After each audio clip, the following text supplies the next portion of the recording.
social media. Yeah. Hashtags, Wi-Fi. I see there's Wi-Fi.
And somebody also dropped the 20 rand here. Just hold on. 20 rand. How busy?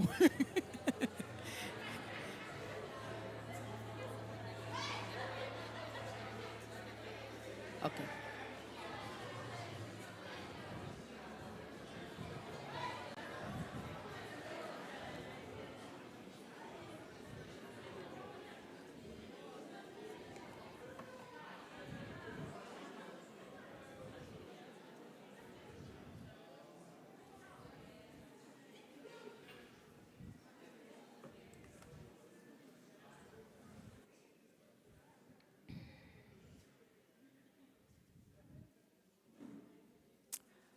All right, good morning. Okay, we're going to try that again because, oh, good morning, amen. Good morning. Fantastic. As we wait for our guests to arrive today into the room, just by way of introduction, my name is Nicolette Mashile. I am also known as the Financial Bunny. I want to get three students who really think that they are absolutely amazing at 30 seconds. Please come, the two of you. Come, Mama. Come. Okay, we've got three, so we'll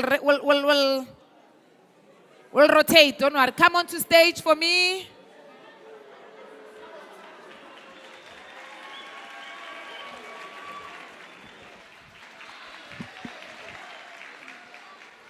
All right, so here are your three.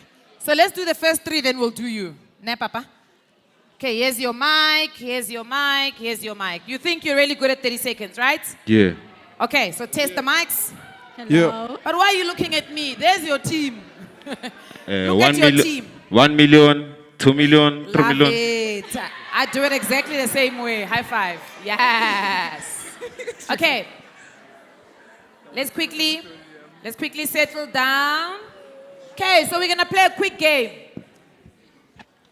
So, as I said, I am known as the Financial Bunny. We do all of our work on digital platforms, so we fit right in today's celebrations, right? We're gonna play a very quick game just to break the ice before we get our honorable and esteemed guests into the room. I'm going to give you a card. You don't look at the card until it's your time to speak, right? What's your name, Mama? Melusia. Melusia. Sir?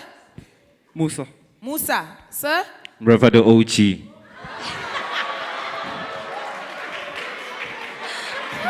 I won't lie. What's your name? Brother OG. Okay, what's the first letter of your name? M. M. M. So Melusia, M, right? But it's M-E. Yes. Okay, M-E, M-U, M? MR. M-R. Mister. Okay, so that means, so the two of you swap. The two of you. Oh. You are first, my love. Okay, so it's a very simple game. You've got 30 seconds to explain the words on the cards. You get it, right? Very simple. These are, let me give you a round with one card. So for instance, I will say the company that's like Take a Lot, it's new in South Africa. Yes. Okay, the company that you use, you book a car and it comes to you. Not the green one, the black one. Yes. Wow. Okay, it is a cryptocurrency, the first and most famous one. Lovely, you see? Simple, right? Okay, are you ready? You look a little bit panicked. Don't be panicked. Can I ask everybody that's coming into the room to please find a seat as quickly as possible and settle down as we wait for our guests to start today's proceedings. So pick a card. I'll give you, you can look at your card. You can't look at your card, you can't look at your card until it's your time to speak, right? Are you ready? No, I'm not ready. No? Can I get somebody who's got a timer for me? You've got a timer on your phone? Please come stand here. We've got a timer. It's 30 seconds. You only have 30 seconds to do this. That's how it is. I would swallow that bubble gum if I was you. Step forward. Step forward so that your team.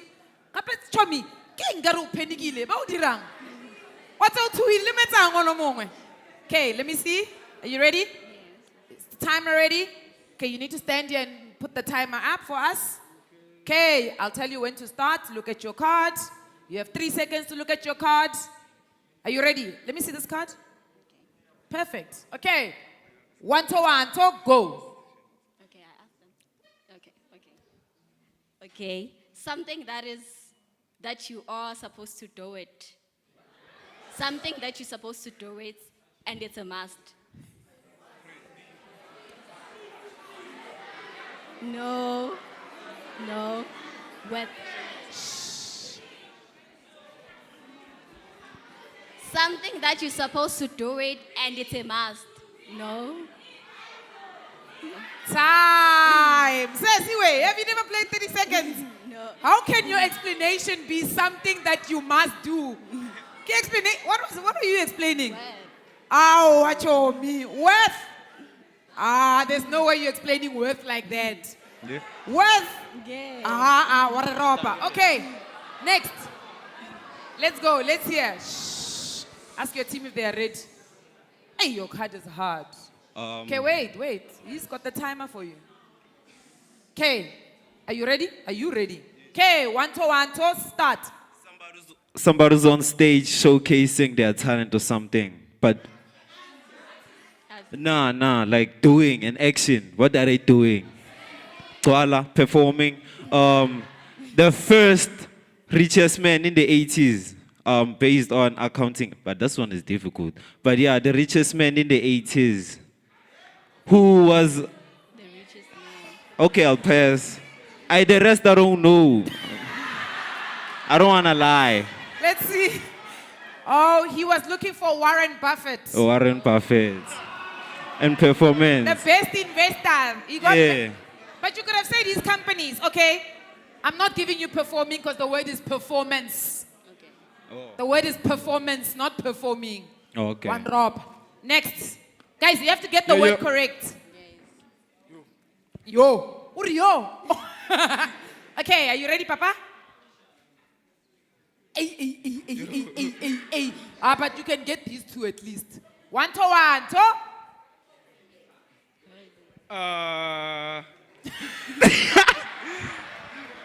What are we studying for? Okay, besides that, not what you're studying. Sfundelani. Yeah? Yeah.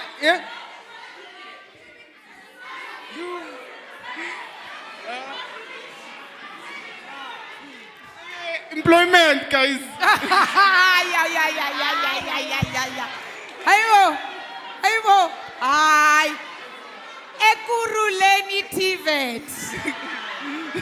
What is going on? Gentlemen, lady. We're not ready. We Okay. gotta revive. Put my mics down. Put the mics down. Now that you guys know how the game is played, I want you to sit down and think about it because you're going to play again, the three of you again. Okay, can I get another three? Oh yeah, again. Guys, this thing, you have to know. Okay, so we've got 1, 2, 3. Perfect. She's holding the time. Okay. Okay, let's ask a quick question. Shh. What day is it today? Friday. What day is it today? Let's start again. What day is it today? What do we celebrate every year on the 17th of May? What's it called? World Telecommunication and Information Society Day. If you're going to be studying IT or ICT, these are the kind of things you need to know. Right? We're together, everybody. Okay, so we've got a group of 3 new guys. Let me take out the one I used to explain because little drop again. So pick a card. I hope it's easy for your sake too. Pick a card. Pick a card. All right, so we're going to start with you because you're already there for us. You've got 30 seconds. You've got the timer, Mama. No, don't start yet. Tommy, show them the timer. Okay, what's your name, Papa? Success. Tell them. My name is Success. Okay, let me tell. Shh. The trick of this game is, remember, they have to identify what you are explaining. So you need to get their favor in first. But you must also stand closer so you can listen. What if someone is saying your answer there at the back? How are you going to hear them? 30 seconds now. Come to the front. Talk to your people. These are your people. Okay, are you ready? Yes. Okay, Mama, please stand closer with the time. Let's show the audience the time. Okay, now you're playing for your lunch money now. Now we're not playing for small things now. We've got a goodie bag. We've got a gift for you. And we're going to give you lunch money. A burger is 89 rand. We can afford 89 rand. Okay, are you ready, Papa? Yes. Okay, 1, 2, 1, 2, let's go. Okay, the first one we have and needs. Want. All right. When something is a scam and it is in a triangle form, what is that? Pyramid scheme, yes. And then what is Bitcoin? What is Bitcoin in? Like what's crypto? And then the last one, guys, there's banks. Okay, no, I said the word. Yeah, I'm glad you caught yourself. Okay, so we got ones, we got pyramid scheme, and we got crypto, right? Okay, young man and young lady, 3 to beat. Okay, step to the front. 3 to beat, just 3. Yeah, All 4. Okay, are you ready? Ask your team if they are ready, Pela Papa. Are you ready, guys? I'm ready. And I don't mind, you can explain it in any language that you want. Okay. Just make sure we get the word that's on the card. All right. Okay, are you ready? Okay. 1, 2, 1, 2. Okay, guys, the first one is similar to iLotto. If it's not Lotto, it's... Thank you very much. And then this one, it's about money, ne? So, if it's not hard, there's another word for money that we use, which is... No, it's like it's an ambiguous word. It's big, it's huge. Yeah, then you have it, ne? And then, if it's not hard, it's easy. No, easy. The first word you said. Thank you very much. And then, Time. Let me see. So you got Powerball and Easy. Do you guys know what Easy Equities is? Fantastic. So you know what Easy Equities. Who's investing on Easy Equities? Shout out to you. Shout out to all of you guys. That is how you determine your future. Okay. So last player. Papa, you didn't beat him. Okay. Are you ready, mommy? We need to start today's program. Are you ready? Okay. Let's go. She's ready. Okay. If it's not Apple Music, you use? Okay. The letter after D. It's a system for putting things in order. Yes. The letter after B. The A, B, C, D, E, F. The letter after F. The Q, R, S. The letter after S. Yes. Now put those letters together. C. Yes, someone said it. Time. Okay. That was really good. Except. They had said Utu yakhala, C. except. Except. Okay, what was your first clue? If it's not Apple Music. It's what? They said Spotify. Okay, but read the word. Shopify. What is Shopify? What is Shopify? All right, so Scam, I'll give you a scam. gift. I'll give you a gift for being our timekeeper. Don't go. Here's a nice gift for you from ABT Telecoms. Well done, ABT Telecoms. Well done, ABT Telecoms. Well done, ABT Telecoms. And see me after this for your lunch money. Let's give him a round of applause.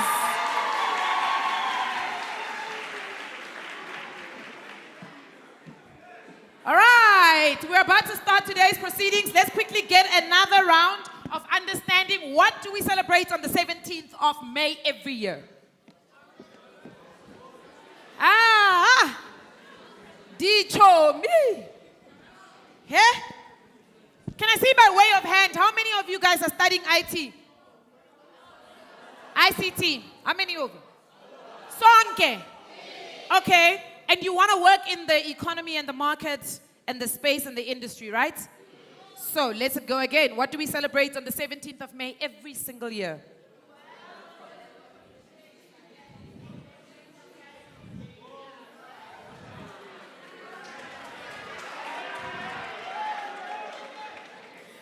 I am absolutely worried. But nonetheless, ladies and gentlemen, thank you very much for making the time today. The time is 9:54, so I'm going to start today's program. We do vehemently apologize for starting late. It was a couple of things that were truly out of our control. We would have really loved to start on time, but we've got a very, very interesting, a very information-filled day that we have for all of you guys. I think, and I'm going to tell you a little bit of a story, and it might not relate that much to ICT, but it's a story that teaches you how to think when you are somebody that is growing up and becoming an adult and you need to be economically involved in the world. So as I introduced myself earlier on, my name is Nicolette Mashile, and it's an absolute pleasure to be here at Ekurhuleni TVET College East. I almost got lost. I almost went to the West campus. But thank goodness for GPS, right? And that's exactly what you guys are going to be creating, those types of infrastructures to make sure that we run our lives in a very optimized manner. So a couple of years ago, I was at Rhodes University. I don't want to tell you which years because ngimdala. I don't want you guys to know ngimdala, but ngimdala. I was at Rhodes University. I was studying a degree, a social sciences degree, and I actually failed my degree. And the reason why I failed is not because I'm stupid, ne? But I was doing a B-boys degree. Ngibheka abafana emehlweni, ngafundi, wasting time, ne? So anyway, I dropped out of university, I think 2009. Yeah, I'm old. I told you I'm old. I came to Johannesburg, so I'm actually originally from Bushbuckridge. So I came to Johannesburg and I started doing a second qualification, right? While I was doing my second qualification, I completed that. Fantastic. Fast forward to 2017. In 2017, I don't know if you guys remember, there used to be a TV show called Take 5. on SABC. Then it got replaced by another show, and then eventually it got replaced by a show called Daily Teta. Remember Daily Teta? Fantastic. So the first episode of Daily Teta, they send me an email and they say, "Hi, Miss Mashile, we are doing a show. Our first episode is going to be on university dropouts, and we would love to interview you." You know what my first question was when they said that to me? I said to them, "When are you going to make me the presenter?" This was January 2017. They responded and said, "Unfortunately, auditions happened last year. We already have a presenter." I said, "Oh, that's fantastic. Happy to be on your show, but I will only come on one condition to the show. The condition is that I meet the executive producer of the show." So I went to the show, I did the show, I met the executive producer. Guy called Tabo. Very nice guy, but busy. And again, now come get me. I want to be the presenter. He's like, "But you can see I have a presenter."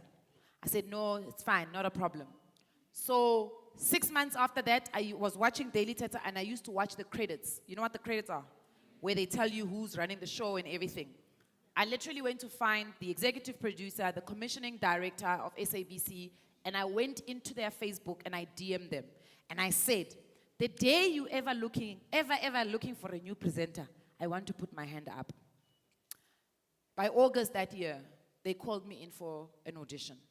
They didn't tell me what the show was. They just said, "Please, can you come into an audition for a show on SABC?" I auditioned. It was a grueling audition. They tested language, they tested comprehension, they tested almost every single thing. By 2017, November, I started as a presenter on Daily Teta. The reason why I tell you this story is I want you to think differently. I want you to think very differently, but I'm also demonstrating the ability that technology, social media, if you use it correctly, what it can do for you. Some of us, we just press lol, screen munch and send to your friends. And it's time for you to change how you use technology. It's time for you to change how you see technology. But most importantly, all of these things can be available to you, right? If you don't have the right mindset, it may be very difficult for you to be able to use them. So once again, thank you very much for being here. We really do appreciate you. We want to say, please, anything you hear in this room today that excites you, anything that you hear in this room that you would love to share, we would like you to please share it and then use the hashtag WTISD 2025. So that's the hashtag. The second hashtag is hashtag ABT Telecoms. Right? You've got those two hashtags? So first hashtag is hashtag WTISD 2025. And the second hashtag is hashtag AB Telecoms. So AB Telecoms is the company that we are partnering with today that is hosting us here on your campus today to really bring the digital transformation, to really expose you and open you up to the world of ICT so that you get a better understanding of what is available, what can you do, and who do you go and speak to if you feel that itch that says, "You know what, I'm ready to build an app. I'm ready to actually create a new infrastructure for how we do licensing in the country." Don't you get tired when you're driving? I don't know if any of you guys drive, and then they ask you for license, and then you must take out a physical card. I mean, South Africa needs to move a little bit more advanced from that, right? So these are the kind of ways in which we want you to think. But today is specifically very, very, very special because our theme today is gender equality in digital transformation. Did you know that there are still spaces in South Africa, not only just gender, where people do not have access to internet? Ukile wa chakela your family members that are deep there by, the other parts of South Africa. Ogramoto, when we are going to the shops, uno see a phone. When you can't be separated from your phone. But when they don't mind to just leave their phones. They don't have Wi-Fi, they don't have internet, they don't even have Facebook. Yeah, Facebook. So today, as I said, we're not looking at the broader digital divide. We're going to hone in and speaking about gender equality in digital transformation. You know that in other countries, if you have a medical problem, they literally send a drone. The drone comes with a scanner, it scans you in the rural area, and then it takes back the results to the doctor who might be sitting in an inner city. This is the kind of digital transformation, the kind of technological transformation we're looking for, and it needs to come from you. Right? Anybody who's going to be building something fantastic in the next couple of years? By show of hands. What was your name again, Papa? Yes, OG. Tell me what you are going to be building for me.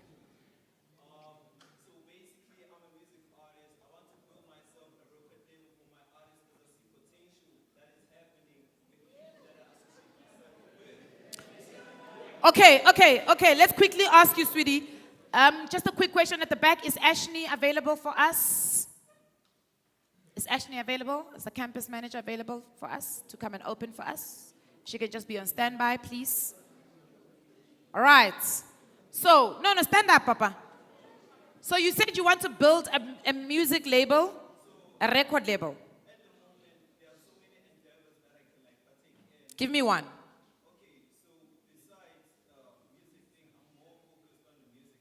Okay, so how are you going to use your qualification to make it easier for yourself and your artists?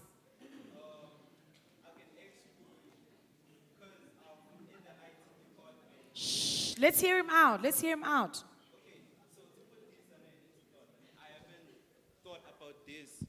In a deeper aspect, but what I wanted to say is I can actually use what I have, which is the IT department, and coding and programming and making new, developing new applications that can actually enhance the productivity of work that we do. So as we see on social media, there's like introduction of AI and everything. I was planning to actually learn more about AI and to actually enhance the productivity of my fellow artists. So I haven't put the exact thoughts into it, but that was the vision, the main vision behind what I wanted to do, which was for my artist.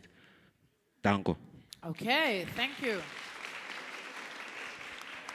So the next person, just before Ashni comes on stage to give us a warm welcome, the next person is going to answer for me. Remember how when we're looking for great business ideas, we always say you need to solve a problem. So it's fantastic what he said, but we don't know what problem he's solving. He didn't tell us. So if we can get that mic again, there was a young lady here who's going to tell us how she's using her qualification within the ITC space to be able to solve problems. Can we get the mic, please? Here in front. Fantastic. So please introduce yourself once again and just tell us, what are you building? What are you going to be building for us? Are you building infrastructure? Are you solving a problem? Somebody must take it and speak. Okay, stand up, my love. Okay, my name is Melusha, and I would like to build an app for young girls that will inspire young girls. As us, most of us girls, we're not familiar with the coding stuff, especially on IT department. And our app will teach young girls. It will be a gaming app that will teach girls how to do coding, solve technical problems. Yes. Oh, fantastic. She's right on point in terms of, thank you very much. That was absolutely beautiful. And I think really what really makes your solution even more perfect for today, as I said, our theme is gender equality in digital transformation. So we need more young women to think the way she's thinking, identify the problem, and find a solution to solve it. Technology today is at the literal fingertips that we have. How do we tap in? And I want you to quiz each and every single person that comes on the stage. Ask them the hard questions. If you say, I want to build an app, ask them, where will I get the money to build it? Do you get what I'm saying? Ask them, don't make it easy for all of the speakers that are going to come on stage. Because it's great to speak, but we want to see things in action, right? So, nibabuze, how do I build it? Where do I start? What do I need? What qualifications do I need to have? My mother always used to say to me, Niko, raga raga wanaka, so that nobody ever says no to you. So you have to get to a point where you are building yourself up as an individual that people don't have a reason to say no. Rather, they say to you, we don't have the capacity to help you. But not No, but you are not qualified. No, you don't have the right experience. No, you don't have this. You get what I'm saying? It's going to be very important. So, ladies and gentlemen, as we get in today's conversation and our program that is filled with trailblazers, thinkers, and change makers who are redefining access, inclusion, and innovation in the digital age, I want you to please give me a round of applause as we welcome Ms. Ashni Surajpal, who's the campus manager at Ekurhuleni East Tivat College, to give us a warm welcome. Ms. Ashni.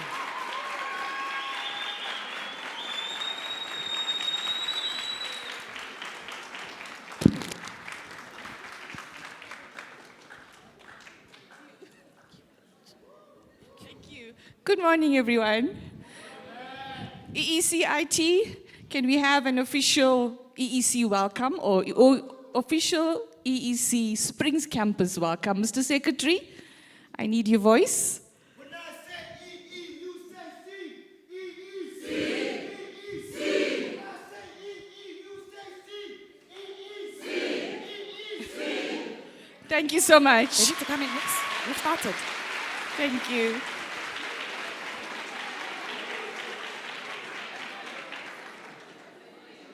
On a very good morning to each and every one of you. I've been given the responsibility to welcome you officially. So on behalf of our principal, Ma'am Sibande, the executive, ABT, and Springs Campus, a very warm welcome to each and every one of you. To the IT students, this is a very special occasion. This is the first of many. And like our MC said, ask the questions. No one can tell you no. This is your opportunity, this is your day. So make the best of it, and I'm sure it's going to be one of many. In regard to OHS requirements, we are familiar with the campus. Our guests, should there be an emergency, you proceed through the main door, and there's assembly a point in the parking lot. Our abolition facilities are out the main door on my right. I wish you all the best, and I wish you a good future in IT. Thank you very much. All right, please stay on stage. Miss Ashni, can I touch you? Fantastic. All right, so who's got a question for Miss Ashni, who never had the opportunity to step into our office and ask a question? Anybody got a question? No? Okay, I have a question for you. Okay. Talk to us if you were to use 3 words to explain the student at ECC.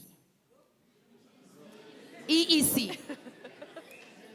At EEC. Give me, if you were to explain, let's say you're sitting at a world conference and in Hong Kong, and they ask you, what type of students do you have on your campus? Okay, it's going to be more than 3 words. That's fantastic. But we are job creators, not job seekers. Woo! Fantastic, thank you very much. A round of applause for Miss Ashni, your campus manager.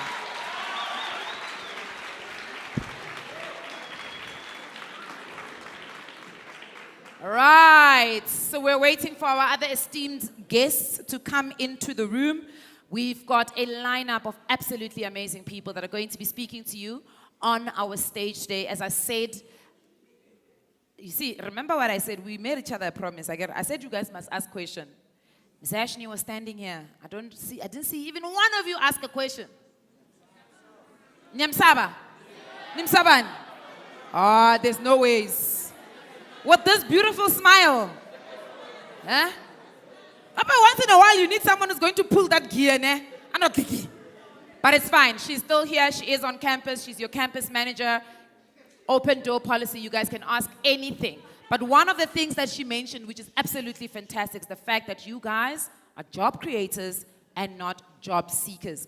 Gone are the days where you're going to be filling in a CV. In actual fact, the CEO of LinkedIn says that in 2032, no HR department is going to be looking at CVs anymore. They're going to look at what have you built? What have you done? What is your brand? Who are you? Personal brand. How many of you guys have an active LinkedIn profile? Active, as in I am on LinkedIn, I have a picture, I have a name, and I actually follow the right people. I'm going to ask that question again. How many of you in this room have an active LinkedIn profile? Not Facebook, not Instagram, not TikTok. LinkedIn. How many? Well done, well done. And the rest of you? By Monday. By Monday. And then not that photo where you're going proper. Do you understand? Follow the right people. They will lead you to the right successes that you are looking for. They are going to be your partners in building. They are going to be your partners in job creation, right? Let's give a round of applause to all of our esteemed guests as they walk into the room.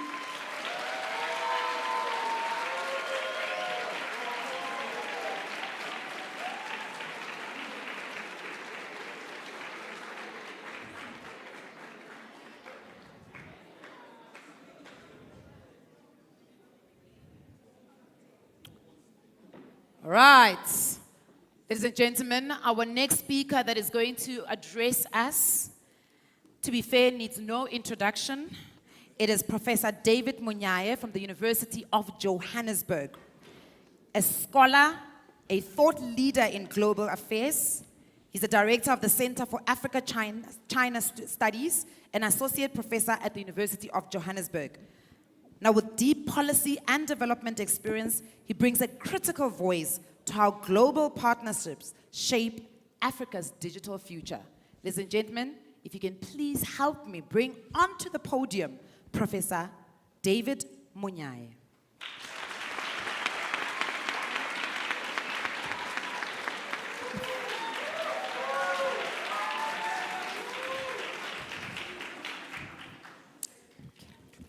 Good morning.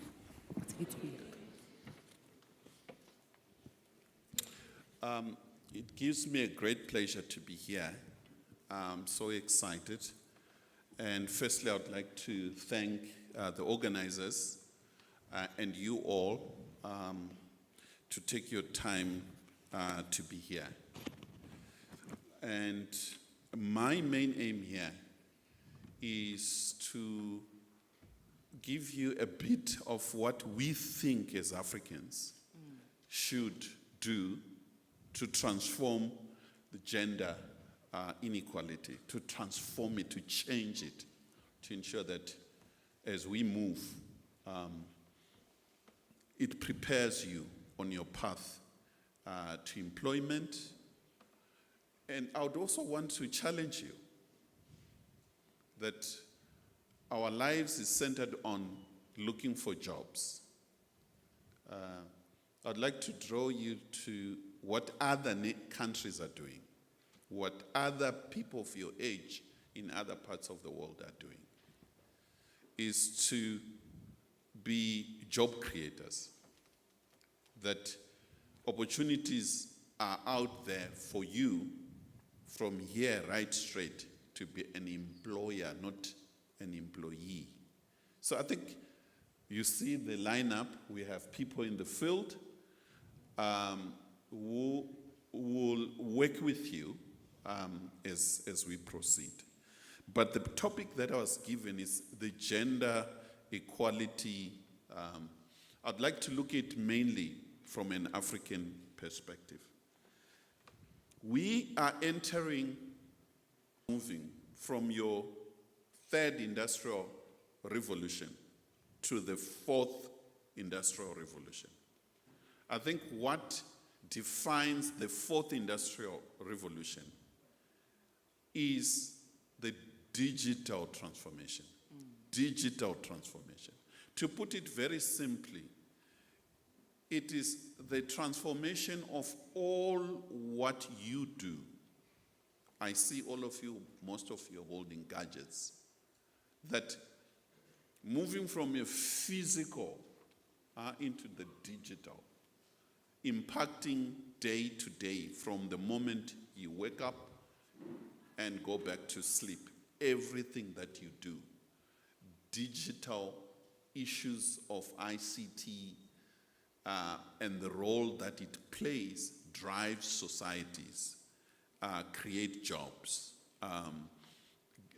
has implication on how we interact. As you spend more time on social media and other places, the way we interact is changing on a daily basis. The way we work is changing. The way we govern is also changing. Transport, communication, And in a nutshell, meetings of this nature are slowing dying. That there is absolutely no need to physically meet. People are closing the gap, the distance, that it doesn't matter wherever you are. We should be able to communicate efficiently in a manner that brings productivity. When you talk about productivity, I'm not just referring to question of profit. Productivity in the sense of doing what you should be doing in terms of bringing in resources that are required. But to do all of the above, and these changes that I'm talking about, a number of questions are asked. How is our society, our nation, our continent grappling with these changes? I think that's the key question we have.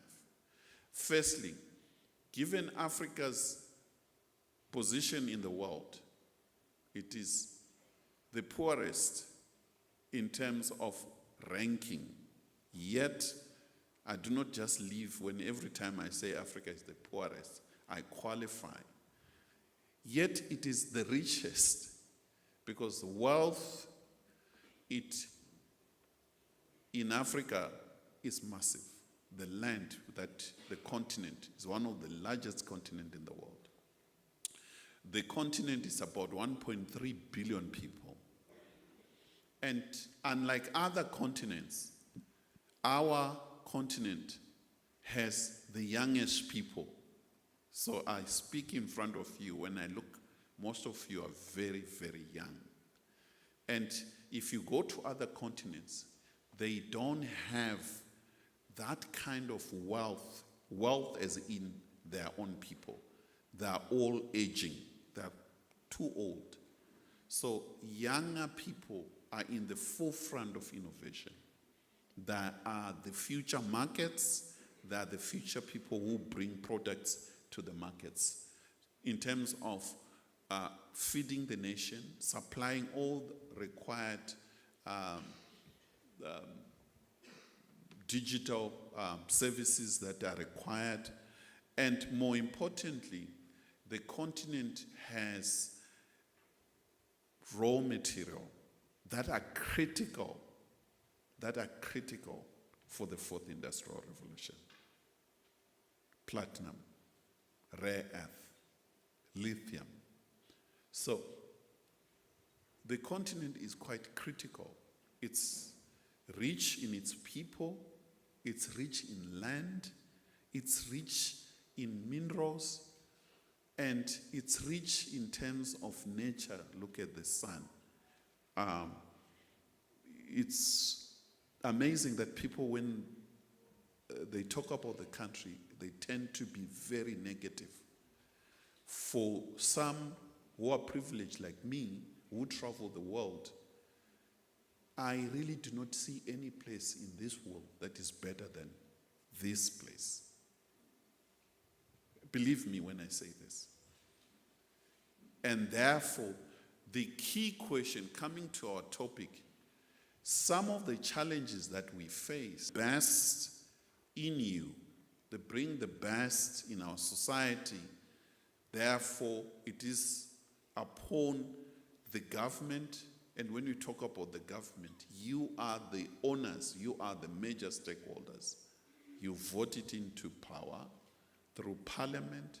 So you have power to ensure that the government creates conducive environment, conducive policies that addresses the gaps within your digital and the challenges within the digital space.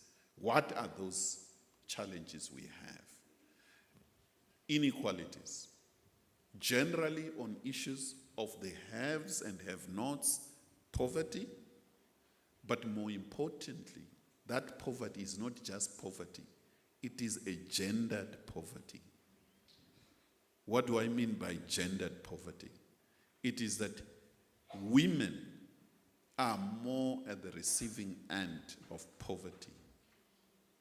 They are not given space to contribute meaningfully to the transformation in the digital space that we require. So, we need to think quite seriously. So, there's the urban-rural divide, but even within urban, you also see that most CEO are men. Universities, colleges, men tend to be in the forefront in big numbers. Women are not having space to lead. So what it does is that it brings us a huge challenge that when you talk about innovation, if you leave out women, when it comes to norms and values, don't forget that the gadgets you have, the systems that you use, computers that you operate, anything that you get into that is technology advanced, it is not gender neutral. So, challenges we have in society are not fully covered if women are not in the forefront.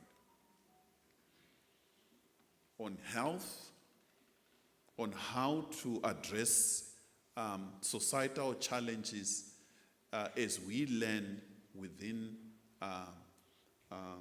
colleges and universities, at primary, creche, we need to ensure that we are gender sensitive and women need to be in front and play an equal role in bringing change that is required.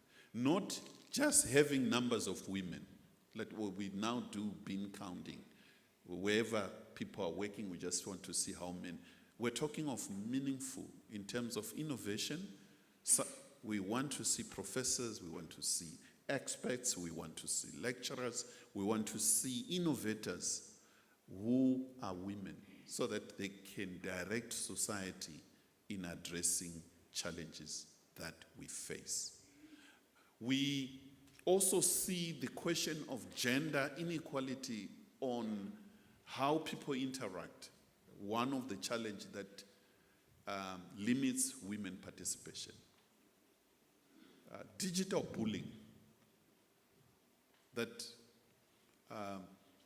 women, young girls, tend to fear to interact digitally because of the kind of behavior, man-chauvinistic behavior, that is associated with the current digital space we have.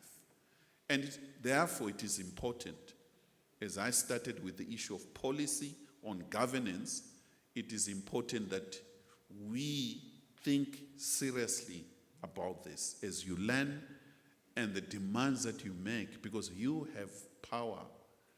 You need to understand the power that you have, not just on colleges, but you have power in society to direct government, to bring in policies that address these challenges. So it is important for you to be active, not just in class, in society, to speak about these issues, to ensure that you are in the forefront. The other challenge that we have is funding. There's a lot of inequalities when we see the companies that provide services. They are male-dominated, male-run. There is a need to address the inequality in terms of funding of startup companies as you start your company. So this requires a huge intervention, not just by government, but private sector and society and yourself.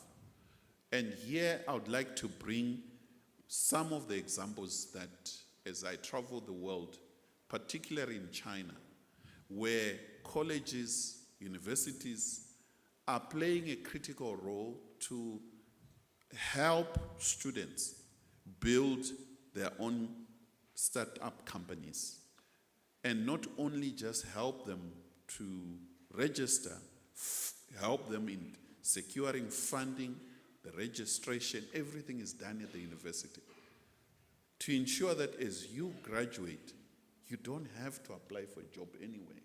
You go right straight into a company with the college having a share in that company. 10%, 20%, 25%. You run it and employ fellow students.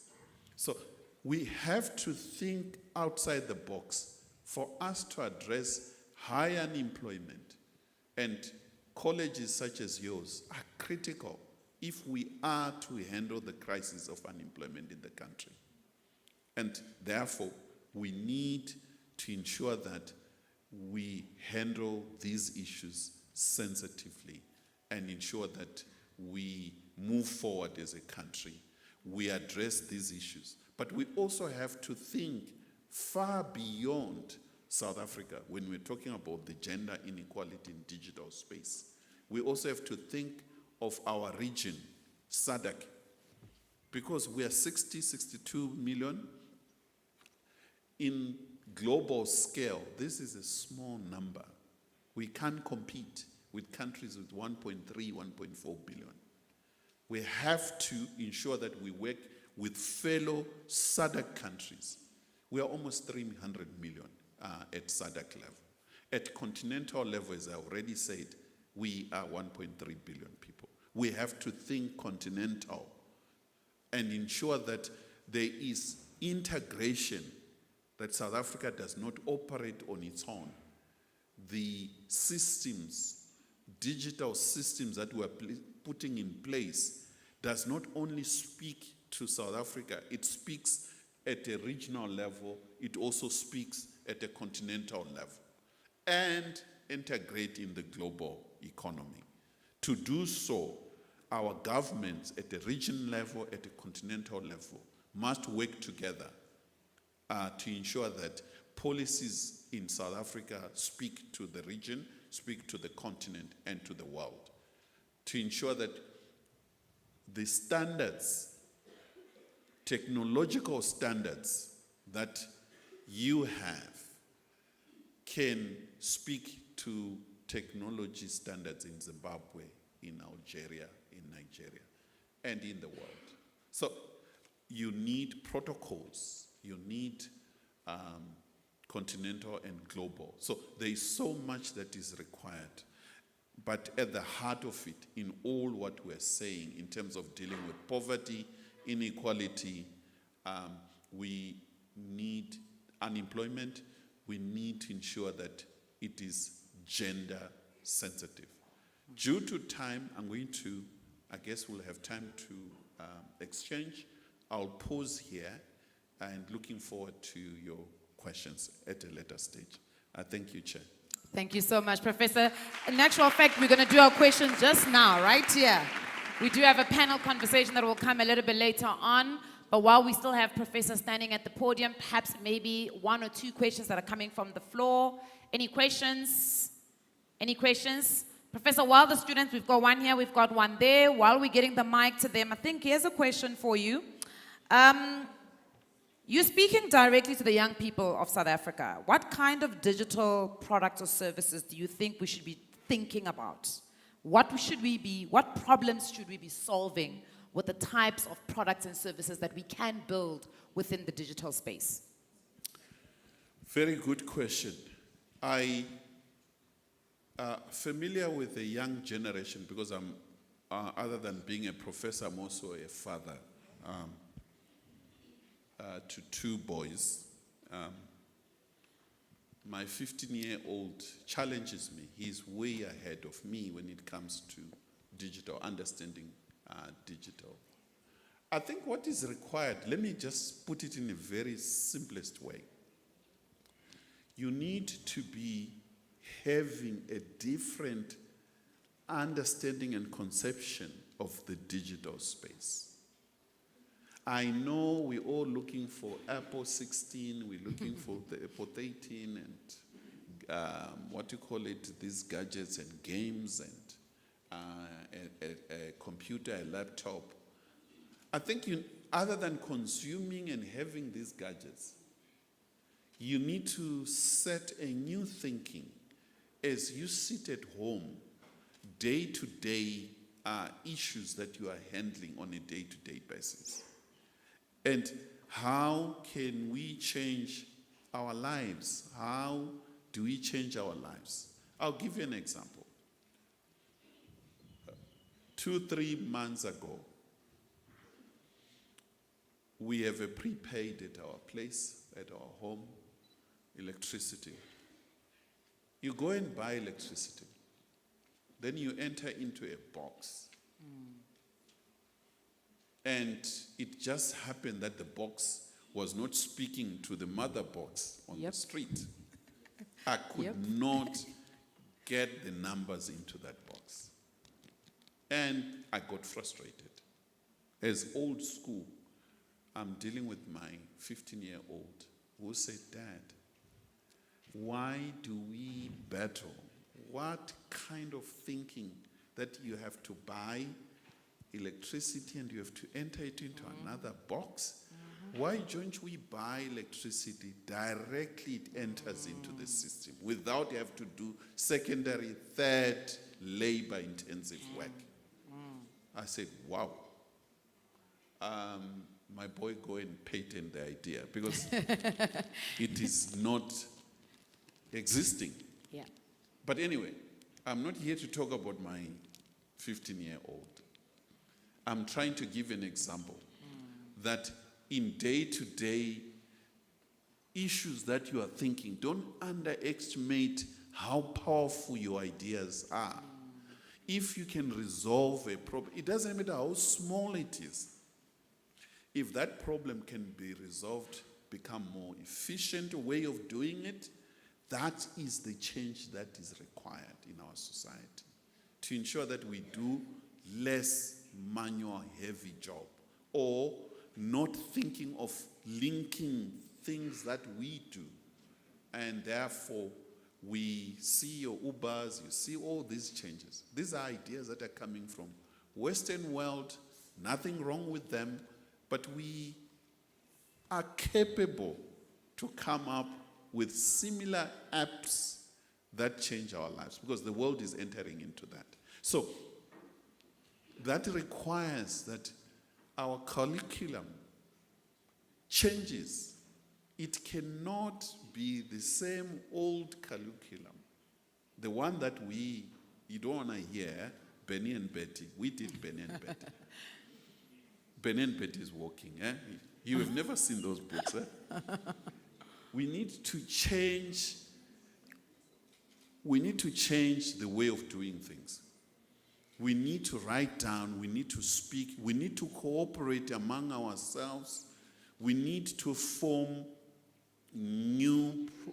establish new products. We need to speak to those who are in industry to help you to come up with products that are excellent, such as your Netflix and all.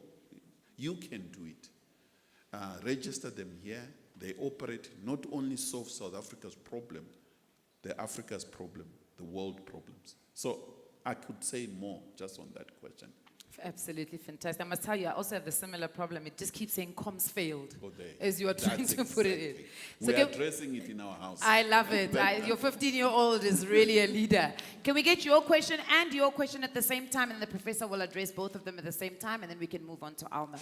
All right, so you can go ahead, Papa. Okay, so I just wanted to know, what has UJ, what steps has UJ have taken to close the gender gap in tech-related studies like computer science, IT?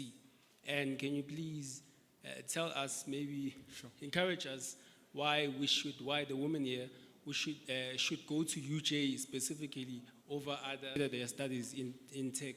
I need that question to be asked by a woman. Why is it being asked by you? Okay, can we get your question quickly? If you can just pass the mic to that young man there at the corner. If we can get it there quickly. Come, Papa. Ask your question, and then we can just get the professor to sum everything up. Yes, sir. Okay. There's a young lady in the back. Yeah? Okay. My question, it comes to solidarity and equality, and then again it comes to what steps should I take as a learner? Your Because name, please. my name. Yeah. Oh, my name is Togozan. Okay. Yes. So since I'm one of those who are creating apps and stuff. I'm here to ask about as a student, how do I start? Because I started doing the proposals of my apps when I saw Witsd. There are some other students who we are studying, but then we want to make some cash on the other side. So I can't go to school from 8 to 3 o'clock, but then on the other side, I have something that I should run. So on my apps, it's an app that makes us to be able to go to school and we're able to do something on the side. So my question is, when it comes to funding, what steps should I take again? And then again, the resources. How can I go to the campus, or besides the campus, the companies like APT? How do I find those companies in order for them to fund me? Because it's rare for me to find the programs that they are saying, that they'll be saying, there's a group of, we are taking the electricians, we are taking the ITs, we are taking the boiler makers and stuff, so that they can proceed such things. All right, thank you very much, sir. Right, Professor? I think you are on the right room at the moment. You have ABT people here. You can interact with your lecturers in terms of finding the database, and I assume you have the database where funding comes from. It's right here. Funding. If you Google it, there's youth-related funding that government has that you need to participate in digitally or physically. We have gender funding institutes that are there. You have a number of companies that are running programs. I'll leave some of it to my colleagues to speak to it since they're in the field. When it comes to UJ has done extremely well. By the way, I come from one of the best in the country. We're celebrating 20 years, and UJ identified itself as the University of the Future, and at the heart of it is technology and thinking quite seriously around issues of the fourth industrial revolution. And beyond that, the societal impact of that, societal impact. So if you come to UJ, just look at numbers. It is the largest, more than 50,000 students. Enrollment, it's open at the moment. You Google, you see that science and technology is leading. And gender-wise, it's still behind like all other institutions, but I think there has been positive progress in terms of ensuring there is that parity on male-female students, in leadership of the university, in gender, the courses that are done. Not gender as in strictly, but ensure that we're gender sensitive in what we do. In terms of security, I can speak more in funding, and there are quite a number of programs as well in terms of students forming companies, getting assistance, at a very small scale, given the limitation of resources, but the ideas are there, and there's room for you to pay a visit or to join activities that are done. And I must add, it's not only UJ doing that. Witsd is doing, Pretoria has its own, UCT, and other universities that you can, should you not be able to get to UJ. But there's a lot. And you could also Google up before you visit, make appointments and ensure that you do it in a way that you cut the resources and ability to ask the right questions and choose an option that suits your needs. Thank you. Right. Ladies and gentlemen, another round of applause for Professor Monyae. Thank you very much. You can take a seat, sir. All right, Professor Monyae is still here with us, right? To our panel conversation time. Fantastic. So if you still have more questions for him, he is available to take those questions. So just write them down so that we make sure that you have those questions, right? Social media, we have ABT Telecoms on both Facebook and Instagram. There is a competition that we're currently running on our social media platforms. So number one, you gotta go there, find them, then follow them, and then participate in those competitions that we have running. Now, in the interest of time, I'd like us to move on to our next speaker. But as she's preparing to come, I just want you to think about, there's quite a conversation going about apps, building apps in South Africa. What are some of the South African built apps that you actually like? So think about it. Because often people speak about apps, but we don't really actually use apps. Most of the time we're using social media apps. I want you to think about an app that is solving an actual problem in your life that was created on this soil. So I can think of one. Anybody know the app called Zulzi? Zulzi for groceries? I want you to think in that line. So think about some of the apps that are available in South Africa, and then find out who the founder or the creator of the app is. We are gonna go, I'm gonna find, the guys at ABT Telecoms are going to help me find these founders. I'm gonna put them on video and they're gonna tell us how they funded those apps. So that you get an actual personalized journey of somebody that looks like you, somebody that sounds like you, somebody that's from the same country as you, who's managed to build an app that is changing lives in our own country, right? And remember, apps are just one part of what we're talking about today. When we're talking digital transformation, we're looking at all areas of ICT, all areas of technology. We're looking at AI. We're looking at absolutely everything. So even as you're preparing your questions, move away from the app conversation, move to other areas that you want to possibly, the professor gave us a very good example of really solving such a big inconvenience within the electricity space. There are many that we can think of. All right. As you are thinking of those, ladies and gents, please help me welcome and bring to the podium Alta Druter, who's the Global Sales Manager at Go Forth Learning and a digital education veteran with over 30 years of experience. She's passionate about IT careers, youth skills development, and empowering women in tech. She also founded Beyond Her Barriers to support women entering male-dominated industries. Ladies and gentlemen, please put your hands together for Alta Druter.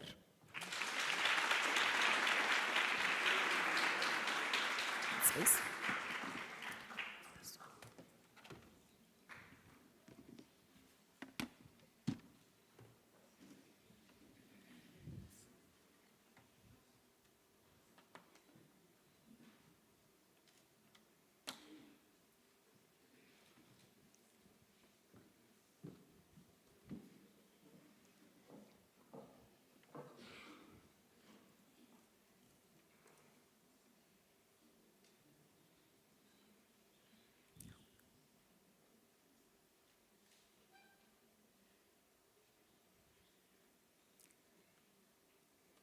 Is it showing? Not yet.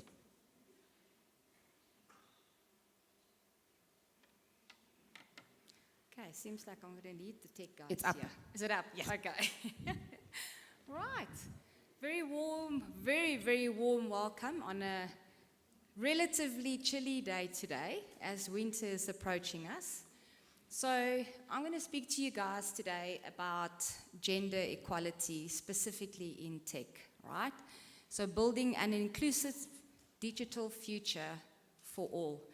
And I actually just want to maybe take 2 seconds and just add on to a little bit what Prof had to say about the third going into the fourth. So the fourth industrial revolution has been a talk probably for the last 10 years, right? But as we, as South Africa, are entering the fourth, the rest of the world is going into the fifth already. Sure. So there's already talks of the fifth industrial revolution, and we are behind. And it's youngsters like you and I absolutely vouch for what Prof says. Don't just think about the next corporate company. Think about what can I do that's different? What talents have I got?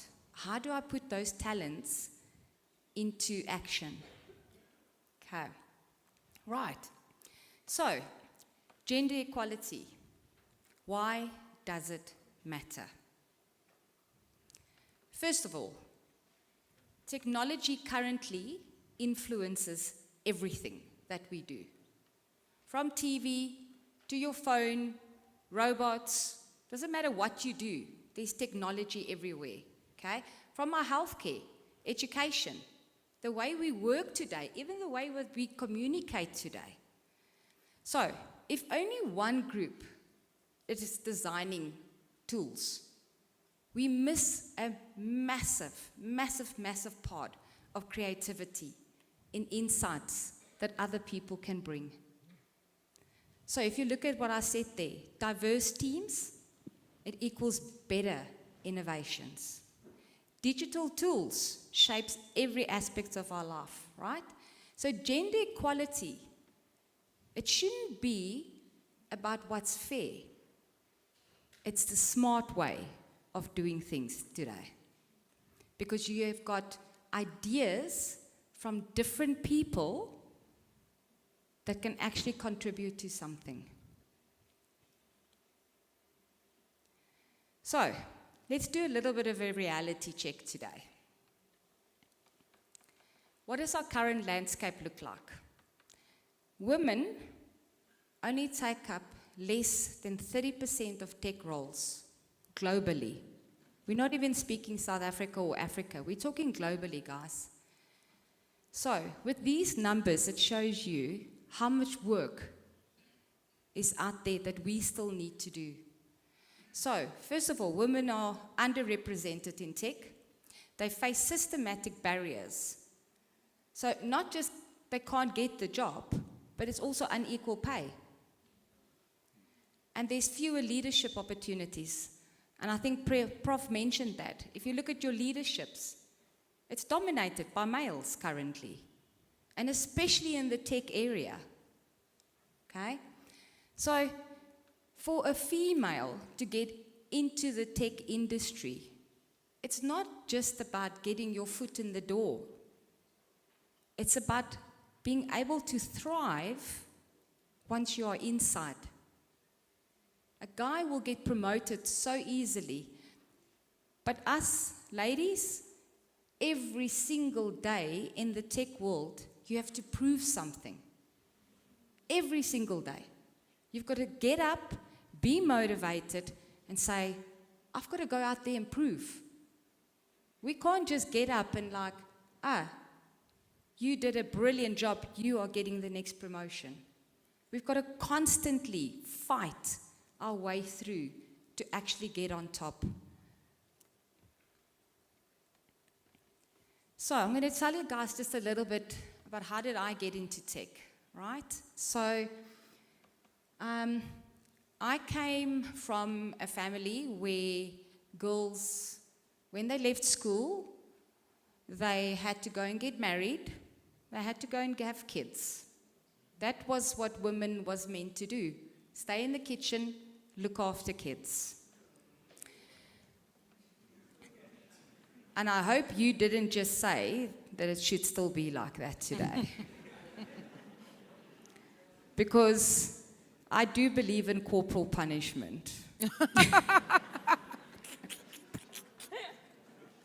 Just joking, just joking. Anyway, so when I managed to be able to scrape money together, right? So I had to go and work. I didn't have the opportunity to actually go and study. My parents didn't have the money to send me to university. I had to go and work. So I ended up being a mother and a wife and working and having to study at the same time. And girls, let me tell you something. If you put your mind to something, there is nothing. And maybe I shouldn't just say girls, but youngsters today, there is nothing that you cannot achieve if you put your mind to it. So I had to every day go to work, come home, look after the kids, and when they all go to bed, I'd open my books. I changed jobs and careers more times than I think I don't even know what I need to compare it to. But what I want to get through to you guys is that know what you want to do in life. And I can guarantee you there's very few people today that are actually in a profession what they studied. My first time that I went to study, I wanted to be a lawyer because I thought, man, I can do a verbal fight. Watch this lady. I can stand up and I'll win. Right? Then they brought out the Latin books and I was like, oh, hell no. I'm not a language person. This is not for me. Okay? I kicked that up 6 months in. I then went into education. And that is where I found my passion for the youth. I absolutely love the youth. I was passionate about teaching them and helping them through life and making difficult choices. I had a conversation with the panel earlier. When they changed the curriculum from OBE to CAPS, I thought, no, I got to get out. I can't teach somebody CAPS. I went from education, I went back and I studied again. And I thought, okay, where's the world moving to? What am I going to study? I thought, okay, project management seems to be the next best thing. I went and I got my project management behind me. Then I realized that project management at that stage was very much a male-dominant place as well. And I had to fight every day. And I got tired of fighting. And I decided, okay, well, clearly this is not for me. I then went into tech. And I went and studied. And I got my CompTIA A+ and my N+. I did web development. And then I realized, again, I was fighting every single day, trying to prove that I can understand tech. I can sell it. I can talk to you. I can fix your stuff. But because I was a female, who got picked every single time? The guys. And then I thought, how do I put everything together? Who am I as a person? And I think it's so important that you need to understand who are you as a person. And that's when it came to realize for me, 1, I can educate. I love the youth. 2, I've got a mouth on me. I can talk all day long. Right? 3, I understand tech. So maybe I should do sales. And that's where I found my passion. And it all just came together. So I can literally now go into a company. I can go and talk their ears off until they buy from me. But I also understand the tech that the guys are trying to catch me out on when I speak to them. So, understand yourself. Know what you are capable of. Know your talents. Know what makes you different from the person sitting next to you, because that is your golden ticket. That is what will carve your path into the future, knowing what makes you different. So, just the reason why I gave you a little bit about my story is to show you your path is probably going to change 10 times from here. Don't let that deteriorate you. Don't let it be a backset. Understand where the world is moving to. Move with the world every single step of the way. As technology changes, you need to change. Technology, if you decide to go into technology, you need to know, I'm going to be studying for the rest of my life. Because it changes every day, every year. And you need to know that if I'm going to do that type of work, I've got to keep up with how technology changes. So what is needed? I want to show you guys a little bit of a scary factor. That is Africa, right?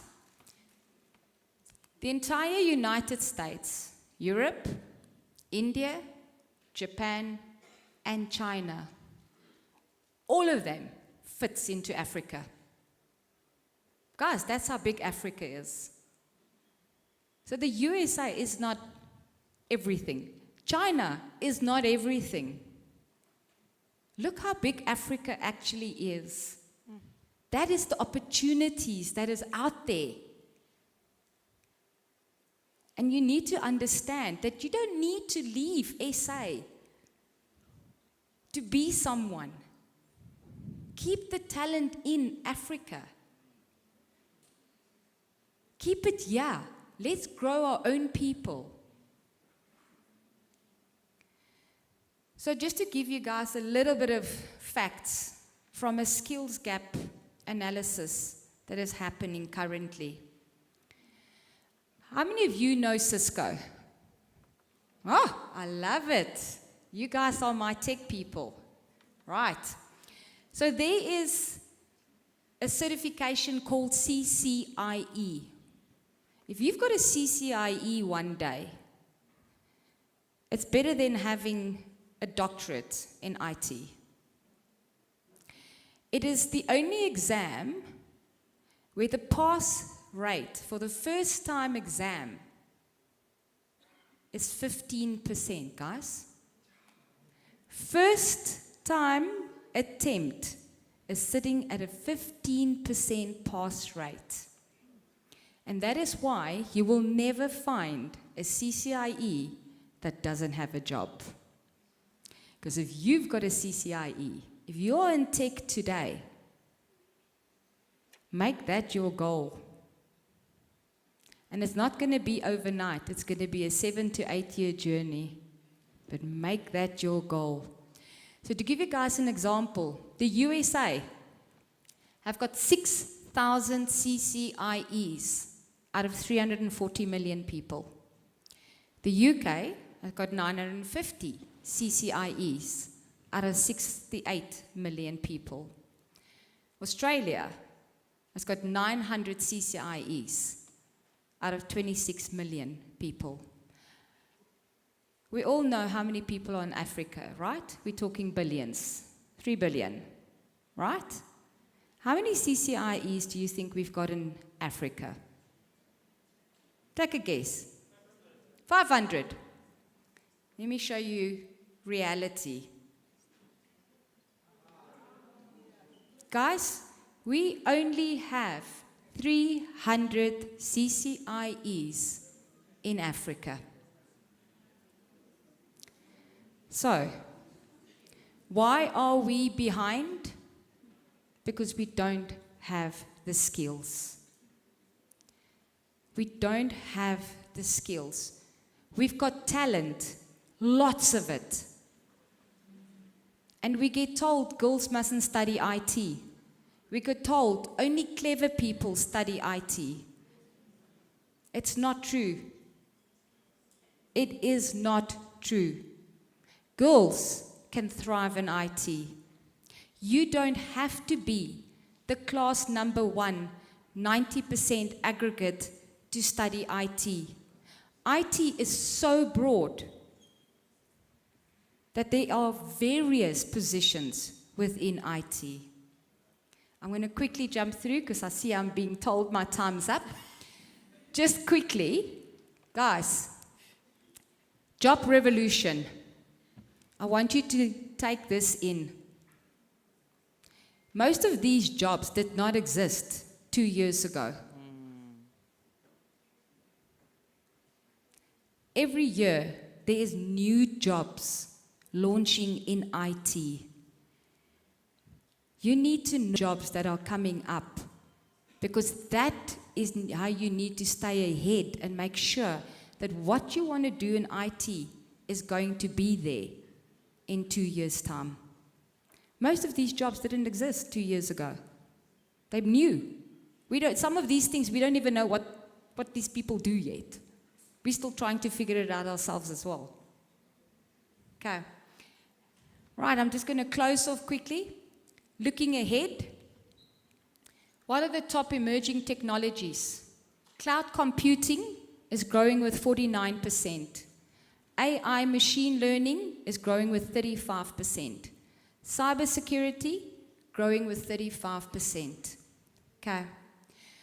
So, globally, on cybersecurity, to give you guys an idea, there are 35,000 positions currently, globally, in cybersecurity that cannot be filled. And it's not because there isn't people in cybersecurity, it's because the skills is incorrect. And that is why we've got a big skills gap. So make sure you understand where technology is moving to, so that you understand the landscape of what you need to do in IT. Thank you.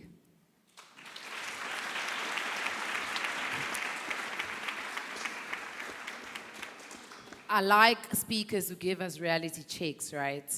But because in that reality check, there's just so much opportunity that if you listen, you can ultimately tap into.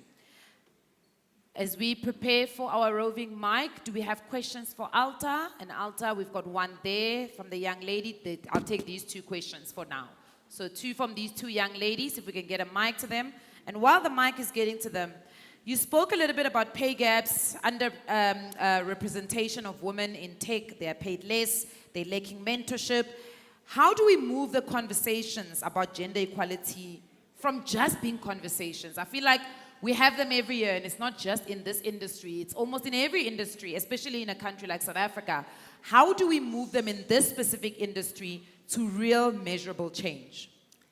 So I'm going to just take this question. I'm actually only going to speak to the ladies sitting here today. Find yourself a female mentor.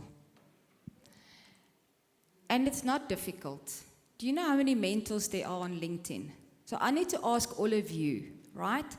Some of you are either getting ready to enter the job market, or you're getting ready to go and pursue your studies at other universities or colleges. How many of you have already got a business LinkedIn page? Okay. Howdy, chum. If I walk away from here today, that's the first thing I would go and do. Go and create yourself a professional LinkedIn page and start following female mentors out there. And I promise you, we as females, we are eager to mentor people. So, yes, I know sometimes it feels all we ever do is talk, right? But we also need the youth to come to us and say, will you mentor me? Ask. And I promise you, you will get a yes. And if you don't get a yes from that specific person you're asking for, ask the next one. Correct. A no is not the end of the world. A no means redirection, go ask the next person. Maybe that person is not in a good space right now to mentor someone, but they are willing. So who's going to ask Alta for her email address? I'm being serious. Guys. She's right here. She's right here. Ask her for her email address. Alta, can they please have your email address? They're clearly scared of corporal punishment. But she is on LinkedIn. If you are looking for her, you can find her, right? And if you do get an opportunity after the session, walk up to her. Hello, my name is 1234. Can you please mentor me? Can I get your email address? And remember, mentorship is a two-way road, right? You can't just want someone to mentor you and just mentor and mentor you. You're giving nothing. I get it. All right. Are you ready, Mama? Can you please get up and ask your question for us? Yes, get up. Be a leader. Women are leaders. Stand up and ask your question with conviction and confidence. Hi, my name is Balisa. Palesa. Yes. Hi, My question is, how does the underrepresentation of women in the tech impact the development and design of technology, products, and services? And are women's perspectives often overlooked? Just repeat your first half of the question. How is women?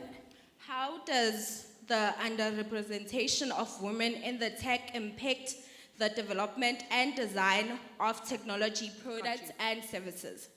Okay. So, like I said previously, right? If we have to look at an app, okay? So, let's talk about why do we still have to go and stand in a queue to apply for an ID? Why? Because men like to stand in. Right? So, if the app to not stand in a queue only gets developed by a male, do they understand having to stand with a kid on your lap, a kid on your hip, having to ask your boss to quickly run out, go stand in a queue? No. So if only a man designs something, that is a massive impact on the app being able to service all genders. So that is how it impacts it. Women come with a different creativity, with a different idea, what sometimes men don't have, because we think with our hearts. We think how it could impact another human being. A guy thinks, how do I make money very quickly? Right? Guys, I like jokes. If you don't get it by now, you're never going to get my jokes. Right, so that was the first question. What was your second question again? Apologies. Yeah?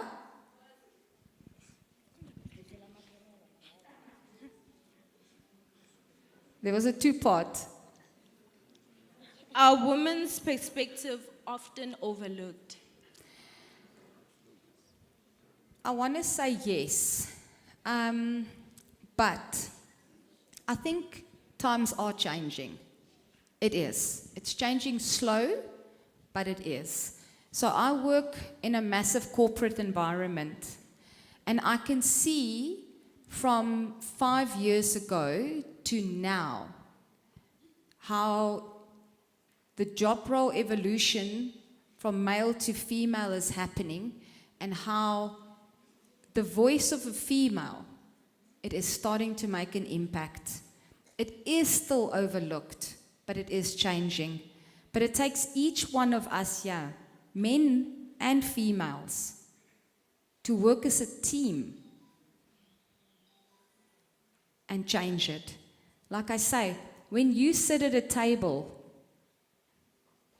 you need to notice who's missing at that table. And you need to ask where they are. You need to notice who's missing. All right, thank you. Yes, Mama, you can ask. Okay, good morning. My name is Nolutando Sibeko. Ma'am, I love how you mentioned that there is a lot of talent and enthusiasm. And then you mentioned that there is a lack of skill in cybersecurity and other aspects of ICT. Ma'am, I wanted to ask, how do we acquire those skills? What is required of us as IT students to acquire those skills? What are the requirements? Okay, so if a company puts an advert out that they're looking for somebody in IT, there are 3 things that you need. 1, you need some form of formal qualification. 2, an international certification. 3, work experience. So how do you get all 3? Right? If you go to university, you get your qualification. You come out, you don't have the other 2. If you go to a college, you could be lucky and you can get your international certifications, but then you don't have the other 2. If you go straight from school and you start at the bottom level, you've got the work experience, right? So the idea is that, again, and I think this is where mentors comes in. You need to go and ask, how do I change this? Where do I go to fix this. You cannot just have one of those three in tech anymore. And the reason why the international certifications are so important is because we are competing with the rest of the world. The tech that we implementing changes, it gets upgraded. So we can't work at a level that is only based in Africa. We've got to work at an international level. So those international certifications is also very important. So you need to see, where can I go that I can get work experience? Where do I want to go and study? And like Prof said, make sure that where you study, that the tech is current. And then get your international certification with that as well. All right, ladies and gentlemen, let's give Alta a round of applause. Thank you very much. We appreciate your time and all of your nuggets that you have shared. And I think there's quite a lot to take out of what Alta spoke about. Can I see where our book lovers are? Anybody that loves reading books? Have you ever read the book Lean In? Anybody read the book Lean In? Lean In, Sheryl Sandberg. So Cheryl used to work at Facebook. She was quite an executive at Facebook, and she speaks about something that Alta just spoke about right now. She spoke about how when she started working at Facebook, she was actually heavily pregnant. And what she realized is that there was no parking for pregnant women, and you can't park in disability because pregnancy is not a disability, right? But also in the bathrooms were so far, and you know when you're pregnant, you frequent the bathroom, and how far they were. But one of the things that she also mentions in the book is that she didn't think it came from neglect, but rather from just being in an environment where people just left things as they were.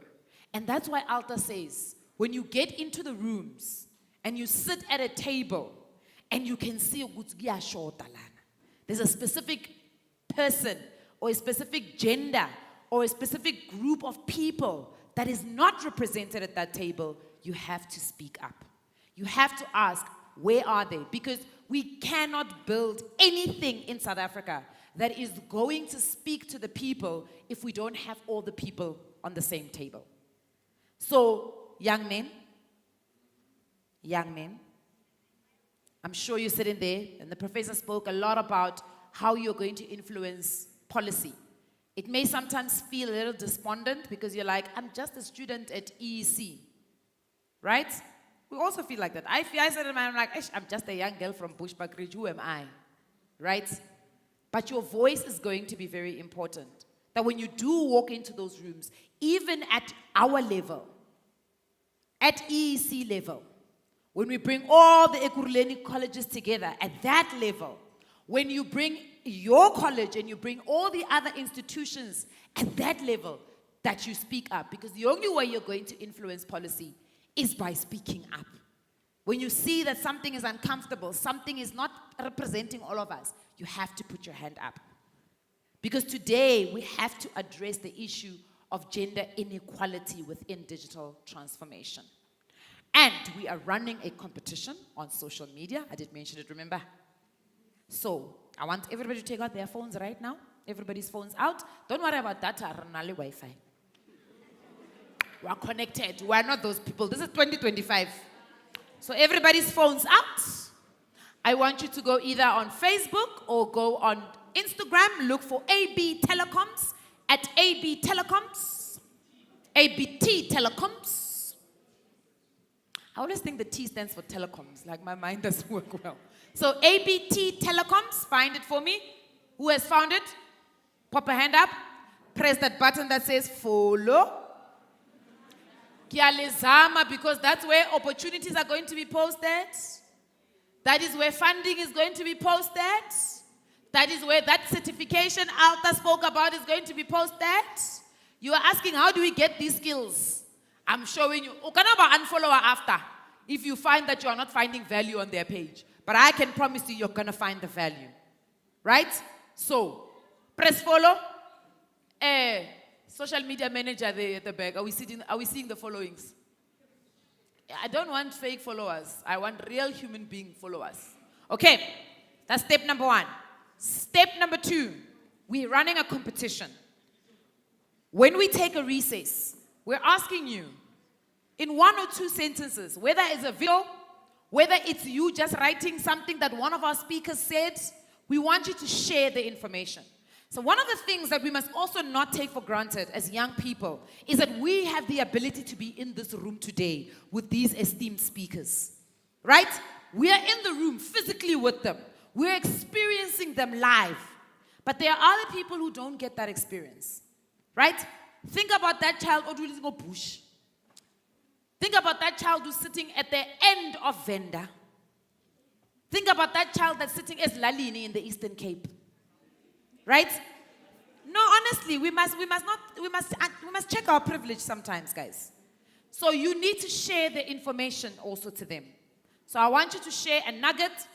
I want you to share a video. I want you to share what you think about today's theme and really what you think about the landscape and the situation of digital transformation in South Africa, specifically with a gender lens.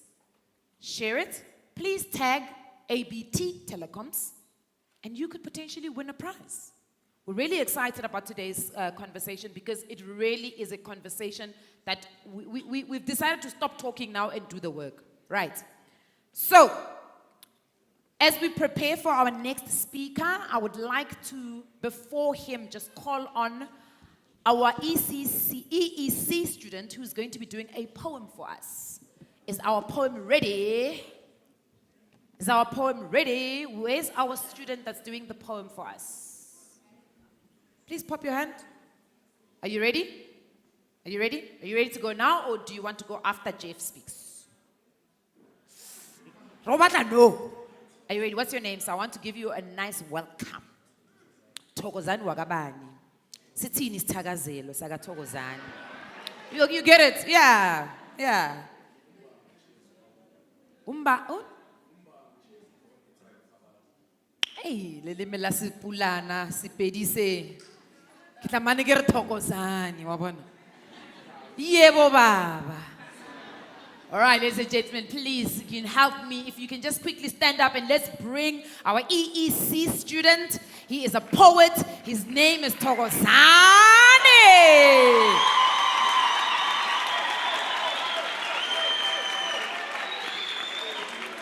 You can take it off. You want it like that? Okay.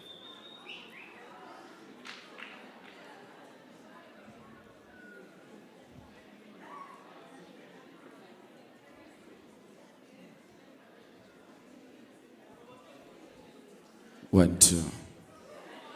Niyaphila mos. Hi, sir. Nisase right. Nisase right. Yebo baba. Okay, ngisabona ukuthi the future is still bright. Bengizocela ukuthi nje ungimamele ungiphindlebe ukuthi uyakuthatha ukubeka enhlizweni noma uyakubhala phansi. I'm tired of tears of pain. All I want is tears of joy. Sanibonani? Yebo. Baye bangibuza bathi ke wena ujulikiswa yini? Engeke ngakusho mina ngathi ke ngijulikiswa ukuthi bona bajuluka bejulukela ukujabulisa mina. Manje sekuyisikhathi sokuthi mina ngijulukela laba bajuluka bejulukela ukujabulisa mina. Now I still remember when I wake up in my bed, instead of me going out so that I can spill the bucket that is full of joy, but day and day in, I go out and all that I spill off, I spill a bucket that is still full of tears, but then I still assuming and standing in the door, I still imagining these are not the tears of joy. How? They said to me, abafana bayafana nami ngabakholwa ngathi vela abafana bayafana ngathi ke kungani wena mntasekhaya ungazibhekeli omunye vela abafana bayafana kungako sithi nabantu besifazane bayafana kukuwe mntasekhaya ukuthi umfana momthatha wena uzithathela ukuphi bakhona abafana bafikile ngezenzo kanti bakhona abafana bafikile ngezenzo wena uzozikhethela ukuthi umfana omthathayo uzomenzani na bakhona abafana bafike ngezenzo ezilungile ukanti bakhona nabafana bafike uzokulethela usenze ngabe uyafuna ukuba umakasenzo baye bathi bona abantu abadala bathi imfundo yona ayikhulelwa mina ngiyamangala when I'm entering the college abaningi bona sebekhulelwe Bathi-ke namhlanje sengikhathele ukubhala ngathi-ke mina I'm tired but then I want to go outside so that I can make the stars so bright. Mina I believe in myself. Okay, now I can still stand in front of you. I can give you the words of wisdom when ungangishayeli ithuba, but then you're forgetting that I'm teaching. It's your time to learn.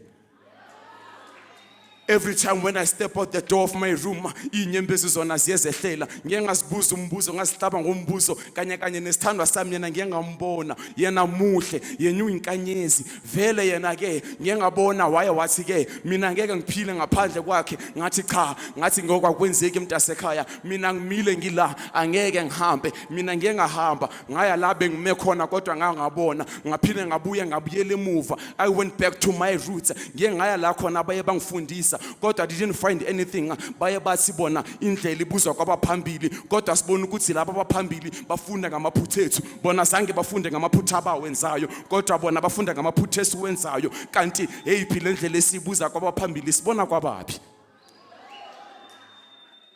Bathi-ke mina when I was walking on the street, bangishayela izandla bathi mina ngiyazibona when I'm walking on the street ngiphuzi for street. Njengahlala ngathi ke kubo mina ke I'm black in color, mina ngiyiphuzi kushe black label. I can still stand outside and say to them, I'm not here to time to buy savannah kodwa mntasekhaya masihleli sibambene savannah. Abanye baye bathi-ke kimi equality and solidarity, it's what can build us to come together. Oh, now I believe. Now do you see that you don't have to fight? Now do you see that a day is being completed by black and white? Take that to consideration. Is it concerning? Everybody's writing down. Now I'm tired of writing down. I no longer write with my ink. I'm tired of these pens. Now the tears are writing for me. That's why when I daydream, it becomes a dream that I dream. Now when I'm sleeping, when I'm sleeping, all I'm dreaming of poor. All I'm dreaming of me going down. They are the ones who are chasing me, pulling me back. I'm tired of this life. The four corners of this life are fighting me. Anxiety, depression are fooling me down, pressing me. I'm oppressed, depressed. Now I want to rest. They still stand and I still rise. Uye wathi-ke mina ngifana nelanga maliveli ilanga alifani nami mina mangivela. If ever you can still remember the time you were born folding. Safika thina sifumbethe. Basi-ke bona ufumbetheni. Sasisemagumbini ahlukahlukene. It's much fortunate to those ithe bona when they were born, the two parents were there crying. That was the tears of joy. But then when you start to step in this so-called life, in our universe, do you still believe there is joy? Inkosi thela umusa.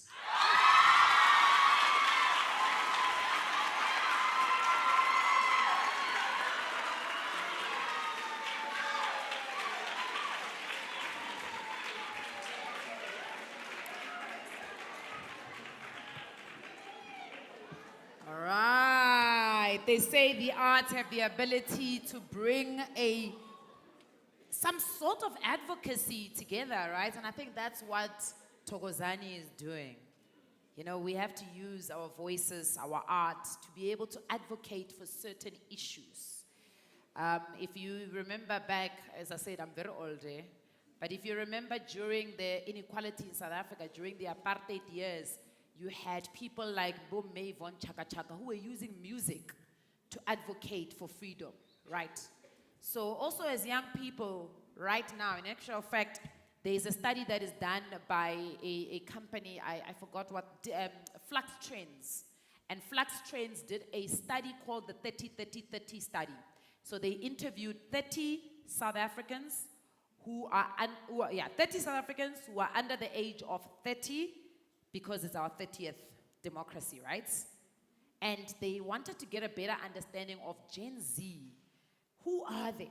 What type of people are they? And I mean, Gen Z is you guys. So getting an understanding. One of the biggest things that really stood out was advocacy and how much you guys believe in advocating for basic human rights, for justice, financial wellness, inclusion. All of those things are very important to you. So shout out to Thokozani, really, absolutely fantastic. Thank you very much. Let's give him a round of applause.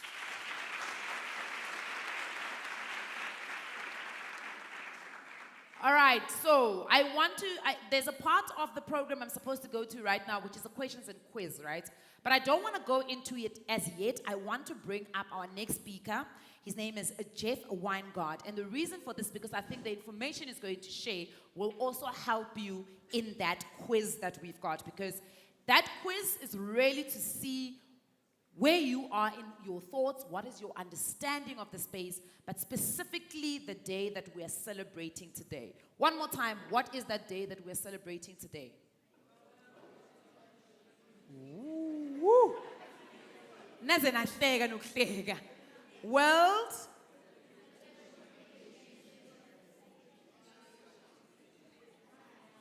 Okay. We're going to try that again. So, ladies and gentlemen, before we get tongue twisted with the day, I want us to please welcome Jeff Weingart. He is a specialist in skills development and accreditation. As director of Skills Sage Solutions, he spent nearly 30 years designing learning pathways aligned to industry needs from CETAs to AI. Today, he will focus on sustainable, future-forward learning models.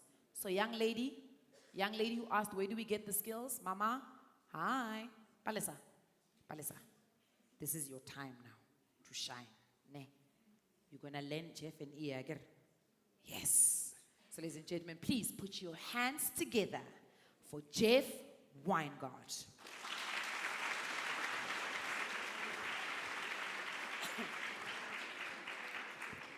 Good afternoon, everyone. You know, I want to just bring up two extracts from Tokozani's speech that he gave us. The four corners of the earth are pulling at you. And also, we need to believe in ourselves. And yes, you're going to have that in any role that you do go into in your careers. You're always going to have people pulling at you from different directions. You're going to feel sometimes that, what am I doing here? Why am I doing this? You got into that role for a reason. You believed in yourself that you could do it. So you need to, yes, there are some times that you need to step back and go, my career path does need to change. My beliefs have changed and things like that. But you need to remember, no matter which way you take or where you go in life, you need to believe in yourself. And that is the only way you will ever get to where you want to be. Because people can always talk rubbish about you. But you know what? When they're doing it, you know you're doing something right. Because then you're worthy of being spoken about. So believe in yourself and just push forward. Okay. Yes. So, before we dive in, I just want to have a quick show of hands. How many of you have ever helped somebody, maybe a family member or even a colleague, to get online for the first time? Maybe setting up a cell phone, assisting with a laptop, things like that. All of us. So everybody, no matter where we go and what we do, that is just, it's a small act from our part. But it's also part of digital transformation because we are showing and guiding somebody on the way forward in digital transformation because they've never touched a phone or they have no idea how to set something up. But you've showed them how to use an app, maybe go into an email, so forth, you know, and that's just the start of it. So we did have statistics from the world. Okay, and I'm going to concentrate on South Africa. So, if we look in 2024, about 74.7% of South Africans, which is roughly about 45.3 million, we had access to internet. Okay, I mean, it's a huge step forward to what we were a couple of years back. But even better than that statistic, if we look at gender equality, 49.8% of people on social media today are women. Okay? We are slowly closing the gap in this country. So, another question for you guys. And this was brought up in the prof's speech and in Alta's speech. When we think of CEOs, when we think of tech companies, who do we think of? Who is holding that position? Men. It's a male. So we need to understand and realize that you guys are not alone as women, okay? We all need to take a step back and see how can we make a difference? What are we going to do to change that, okay? And as Alta says, as Prof says, we need to mentor people, yeah? We need to be there to guide you, to assist you. My role in my company, I'm there to assist corporate companies with upskilling their staff, okay? I also do individual sales to individual people, but my main core business is going into businesses and upskilling their staff. And with Alta in the tech space, that is not my main focus within the tech space. However, within the tech space, you need to understand that every single role, no matter whether you're an administrator, you are a project manager, you are a teacher, it doesn't matter what you are, tech is always involved. There's always tech. Within AI, if we look at AI, there's an AI for marketing, there's an AI for data, there's project management. It helps you and guides you to get better and to be more efficient in your roles, okay? So no matter what position you do hold, we need to always remember and push. This is the way the world is going. ICT is the future, you know? We are moving forward, and we need to keep up with that. And the only way we're going to do that is by continually learning. And even with the certifications that Alta was speaking about, you do need to regularly go and update those certifications because, as she said, the landscape is forever changing. So you don't want to be left behind. You want to move forward.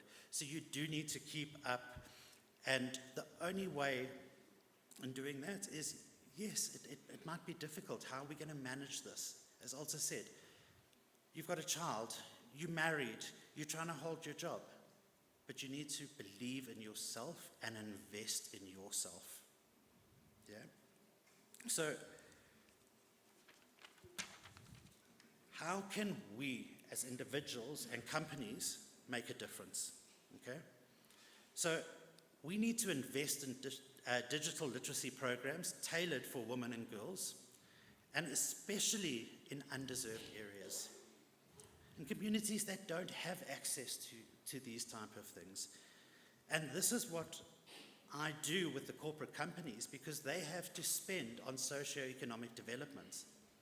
And this is where they go in and they donate and they fund certain projects, okay? We also need to promote STEM education among young women. And I'm so happy to see a lot of women here today because if we look at the STEM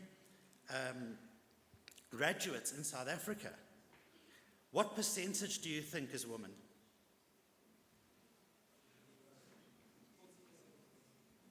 40. 13%, 1-3. That is low. Yeah? So, if I just go back a step as well, and we go back while we're on stats, if we look at how many CEOs, okay, in the ICT space, what percentage do you think are women? It is a bit higher, okay? So, women in ICT, okay, in the tech space, in CEO positions, they are currently making up 39.5%, okay, of the workforce. But in your senior positions, your CEOs, your MDs, what is the percentage? It's a 5%. 5%. So we need to concentrate on STEM education and how we can empower young girls, young women to get into this industry. We also need to support policies and programs that help women grow in tech. So, as we've spoken about, we need to do mentorships. We need to create a safe space for women to lead in tech, where they can feel safe and valued. So, if we look at roles, when you think of a woman in tech, as a man, what do you think? What is your first thing that comes to mind when you're thinking of a high position in tech? Are they qualified? Sorry? She was just placed there. Is she qualified? Does she really know what she's speaking about? Now I want you to think about if women weren't around. How many times have you at home been told by your wife, your girlfriend, your mother, you're not walking out the house dressed like that. Go and get changed. That looks terrible. No, we're not going to just have a braai. We're sick and tired of having a braai and just eating plain meat. Let me cook a nice meal and we will have vegetables. We'll do this. They make it look better. They make sure that what we are getting is healthy. They are feeding our bodies. Why not let them feed our mind? Yeah? So without women, I think we would have a very, very dull ICT space. So what we need to do is we need to build a future where digital transformation and gender equality go hand in hand, where women aren't just included, but empowered, leading, and shaping the digital world. So, what I want to say now, and this I'm hoping will assist and get people that are still a bit confused, well, not confused, but you know, when I first went into looking at different digital qualifications and courses and so forth, I was, where do I start? What do I do? And we've all got to start at the bottom. That's the only way, yeah? So what I would like to do in partnership with SIBA Ignition Academy and AI Certs International, offer every single one of you here today an AI Certs Foundation International certification. Please repeat. So, we missed it. Please repeat. So what I would like is once we have finished today, before you leave, come and see me and I will show you how to go and get that free course. Woohoo! Okay,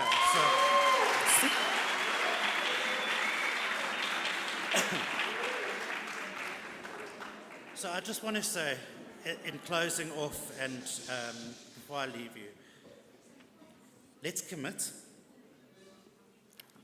Let's believe in ourselves. And let's learn. And let's treat everybody with the same respect as we would our colleagues, our friends. Yeah? Doesn't matter what your gender is. Thank you.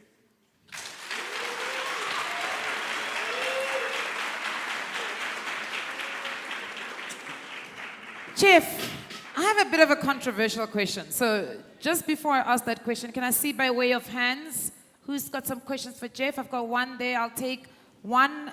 Ma'am, I can only take two. So yours I'm going to put into my panel. You'll ask in the panel. So I've got yours, ma'am, with the glasses. Yes, I've got yours and the young gentleman with the pink in the glasses too. Okay, so you can give him the mic so you can ask his question and then I'll add mine at the end. Go ahead, Papa. Okay, thank you. For me, it's not really a question, it's more of a comment. Okay. Yes, so I've heard most of the speakers, they had very credible points. What I was asking myself actually when they were talking, I was asking Hori, what actually is the problem, or who is actually failing the young woman? Okay. Because we need to look at that at some point. For example, in the sports and in sports basically, they were also going for the gender equality. They created a league for the women so that they become empowered. So why don't we do that with the tech side?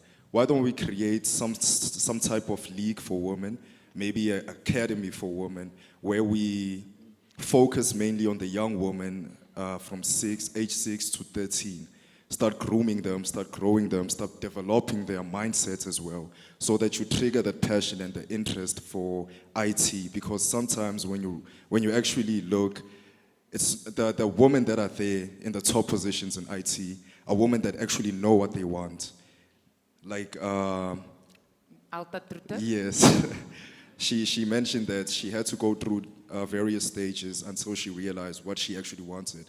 So I believe that if we create that space, that environment for young women, I believe majority of young women, will be empowered to be in such positions. Thank you. All right. Thank you. Thank you.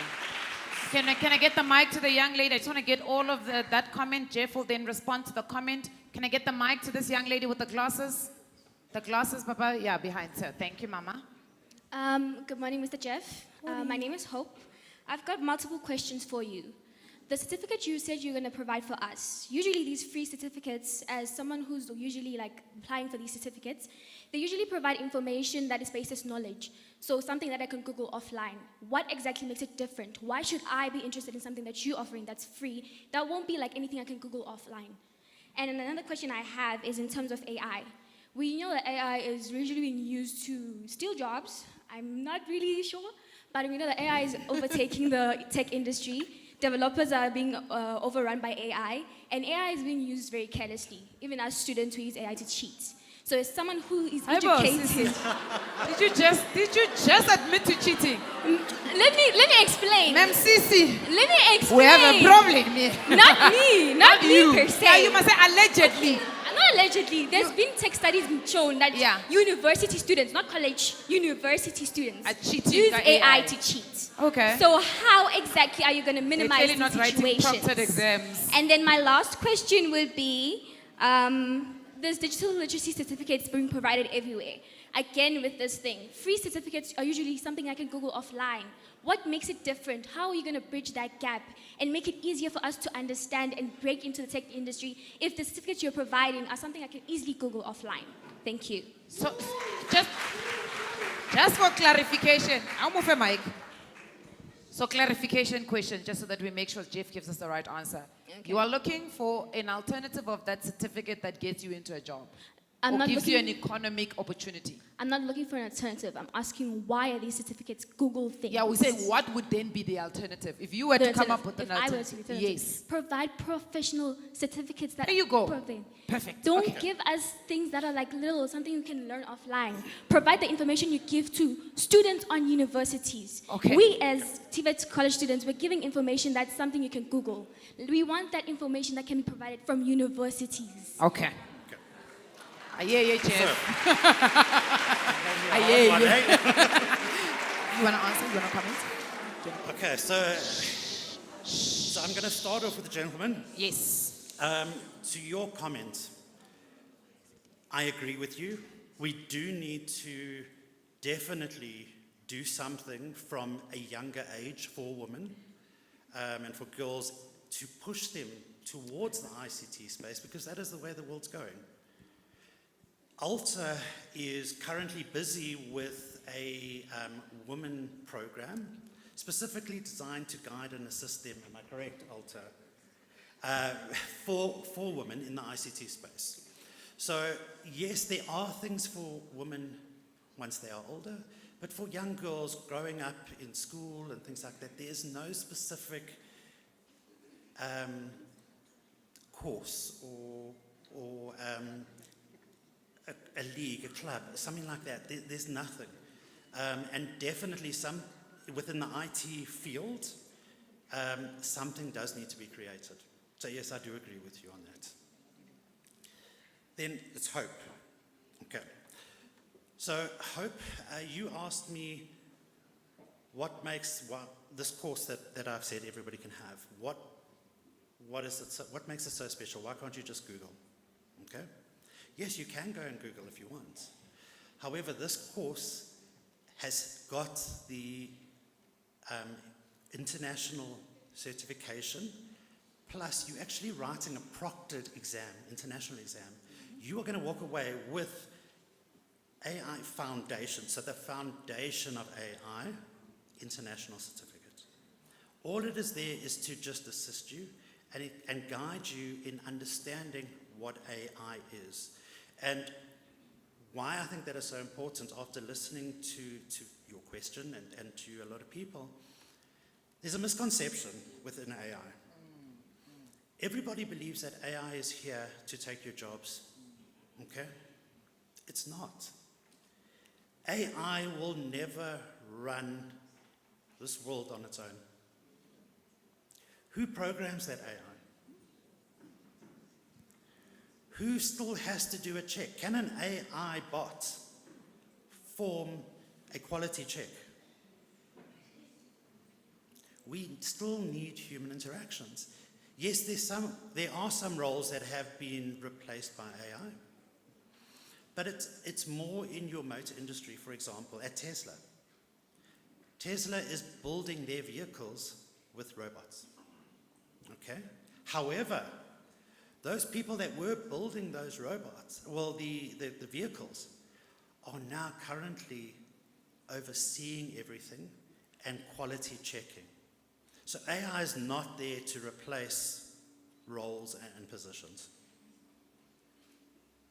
Did I answer all of your questions? Okay, perfect. Okay, thank you. All right. Jeff, in light of the first question being just a comment, we will take one more question. Oh, hello, everyone. My name is Nelly. So, talking about skills and certification, I wanted to ask if does CETA offer part-time programs that accommodate us full-time IT students? Okay, so the CETAs work differently. So, yes, I deal with corporate clients who applied for funding and so forth from the CETAs. You can go directly to the CETAs and apply for different opportunities that do come about, and they do advertise them on their websites.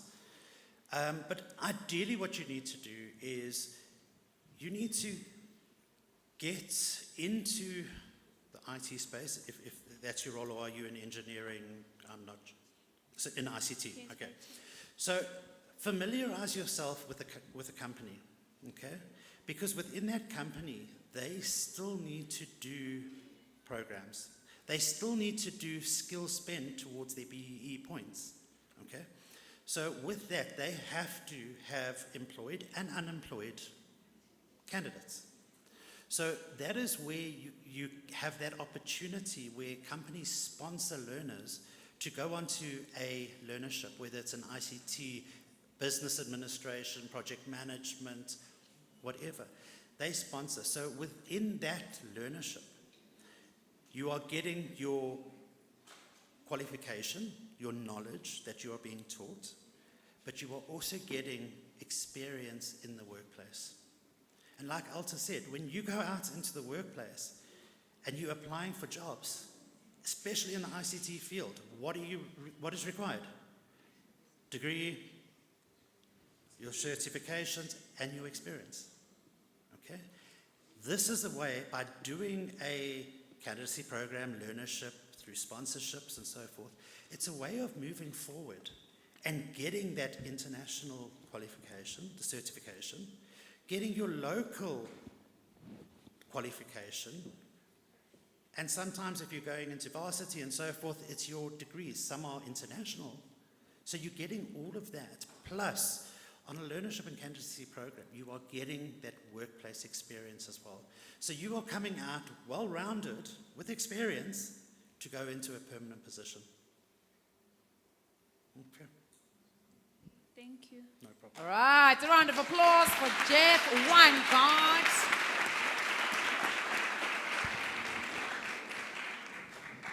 All right, ladies and gentlemen, we are edging closer to closing off our program. As I said, we still have that quiz that we're going to play a little bit later on. I just want to get our speakers all to speak, give you the information so that you are also well prepared for that quiz. We still have 2 more speakers, and then we're going to have a quick panel conversation where we just wrap up and bring all the conversations together. We're hoping to have the CEO of ABT Telecoms with us today in the room. We're just waiting. He is in his absence. We will have Mr. Thando Lutuli, who will come and have a conversation with us right after our very own Masimbonge Bokoloshe, who's the SRC Deputy President. Now, he's the founder of Masiviwe Production and Media. He's a strong voice for youth expression and social change through media. Ladies and gentlemen, please put your hands together for your Deputy SRC President, Masimbonge.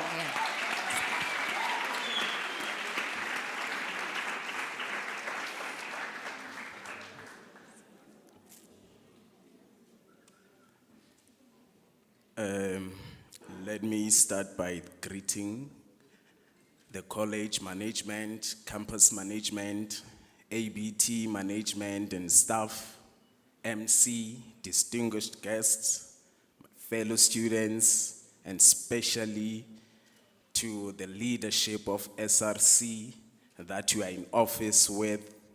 I greet you all in making sure that I'm not leaving anyone behind. Manditi Nganga Nensibazayo. Igama lam ndinguMasimbonge wakwaBhogoloshe.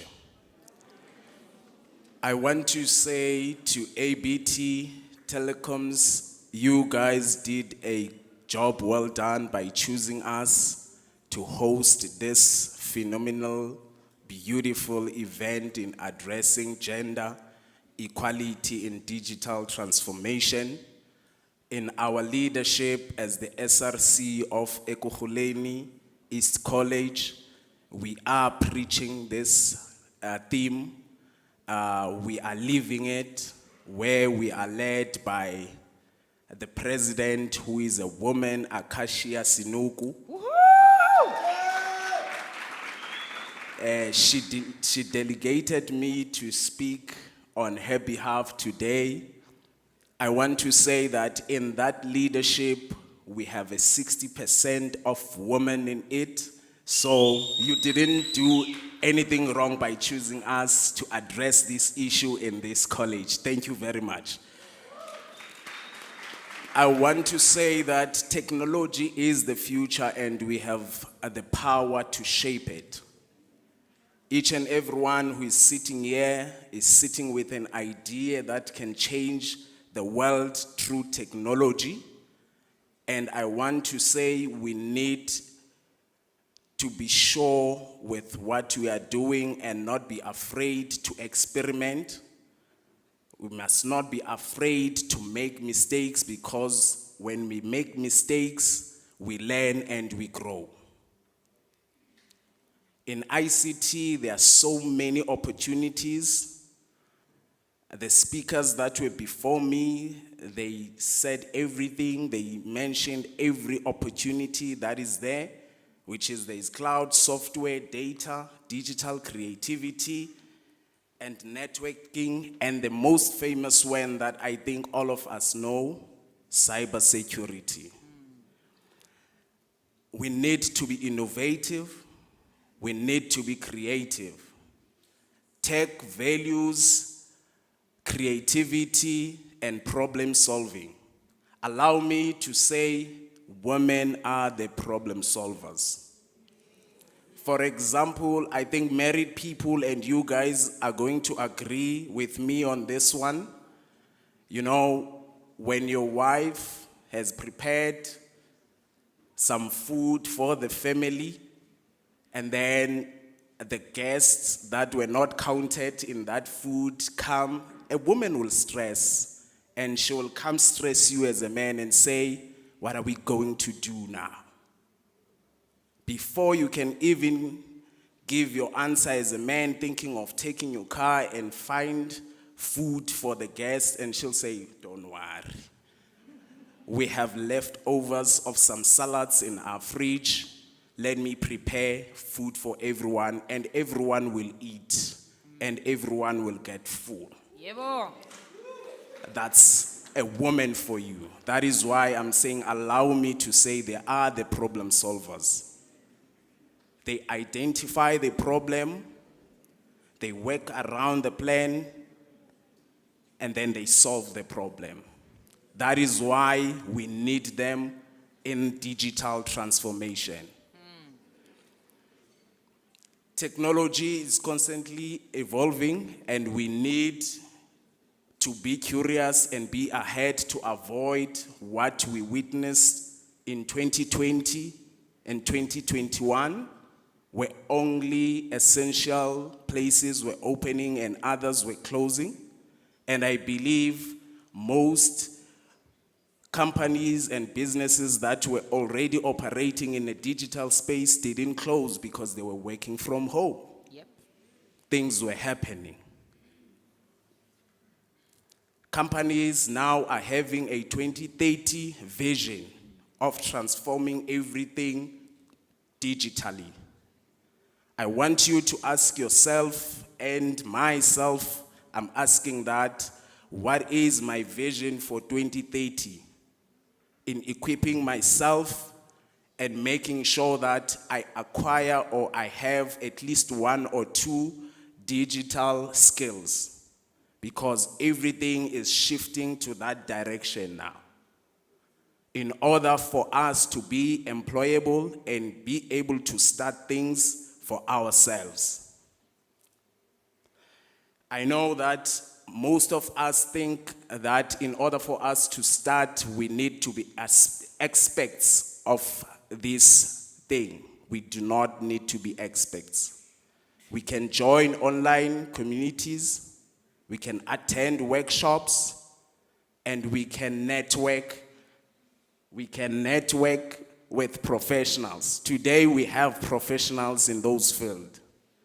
And it's like they read my mind, because I was gonna say, don't leave this building without seeing them.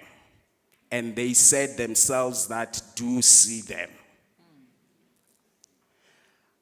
I want to say to the college management and ABT, can you guys continue give us this partnership? It must not end today. It would be lovely to see 2 or 4 students from our college to get internship from ABT and partners, so that we have at least a 5-year partnership. We as the SRC of 2025 leave a good legacy for the students that are here and the ones that are coming, because we want to end the unemployment crisis that we are facing in South Africa. In closing, I want to say, believe in yourself and in your abilities. We want an inclusive and equitable digital economy that benefits everyone. Let us unite and preach the gender equality wherever we are. We need to protect women and youth of South Africa, because they are the future of our country. I thank you.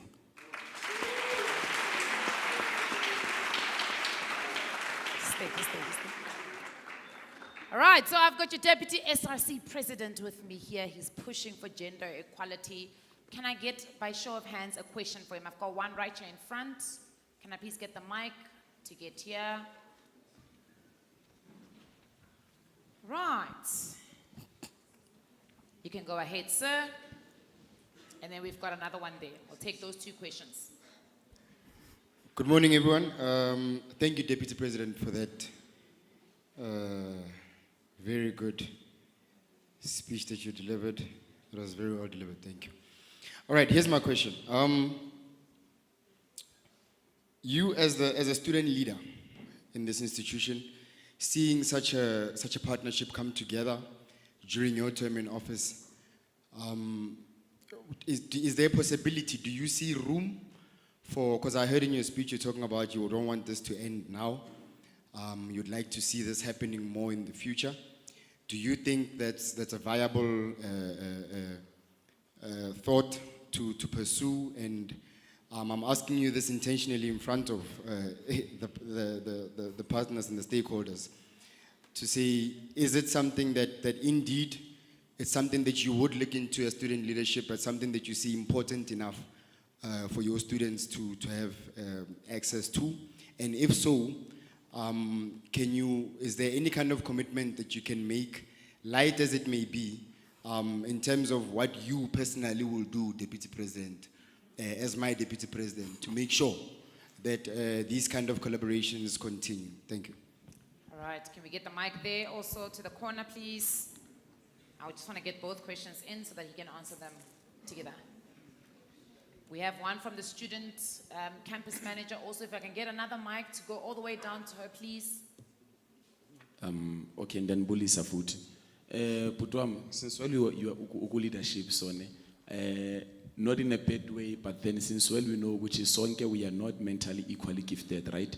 So, and that's the big and but my question says, when in everything that they've been saying and stuff and the implementations, we know there are other students who are strong when it comes to practically, and other students are strong when it comes to theory. So what is it that you are going to implement in our campuses, or what is it that you are going to implement in our institutions? Because I can be good in practical, but then fail in theory. So what is it that you are going to implement in order for us to uplift that thing? Okay. Yes, ma'am. Thank you so much. Sir, as a young entrepreneur, we know the state of unemployment in our country. What is your advice for all the students sitting here in regard to entrepreneurship? And how can you support them and motivate them to become rather job creators rather than job seekers? Thank you. All right, thank you very much. So we'll start here. You need my help? All right. Let me take the first question. Secretary, thank you for the question. I don't want to make promises that I cannot deliver on, and the next thing students will say, on record, Deputy President, you promised us this and that. But what I can say is that we as the leadership sent proposals to the management to have leadership impact talk sessions where we will invite such speakers to talk to us on a monthly basis until we finish our term, so that we make sure that you have full information so that you are ready for the workplace, for the workspace. Coming to you, to your question, we're balancing practicals and theory. I think TVET already is doing that. It's covering that. That you are in TVET, that is already covered. But I can expand it and say, we as the student leadership are not promoting only, whereas it is a main focus for the college academics, but we are also supporting extramurals because we know that we as students, we are better in different things in life, and we cannot only succeed with academics, but sports and other things will help us to deal with the unemployment that we are facing. Coming to you, ma'am, or to your question is that as the young entrepreneur, by the way, if you heard, I'm the founder and the director of Massive Web Productions in Media. I started my company in 2015. I'm in 10 years in business. it was a time where generations was losing actors, and then I started going to SABC wanting a job to be an actor, and then wanting to see Utatumfundi Mvundla. Couldn't see him, but I was like, okay, let me start my own thing, let me produce. That's how I started. So I want to say to you guys, let us not wait for the companies to hire us. Let us be the people or the young people that create something from scratch so that we address this on our own and employ each other. I think I answered all the questions. Let us be creators, guys. Thank you.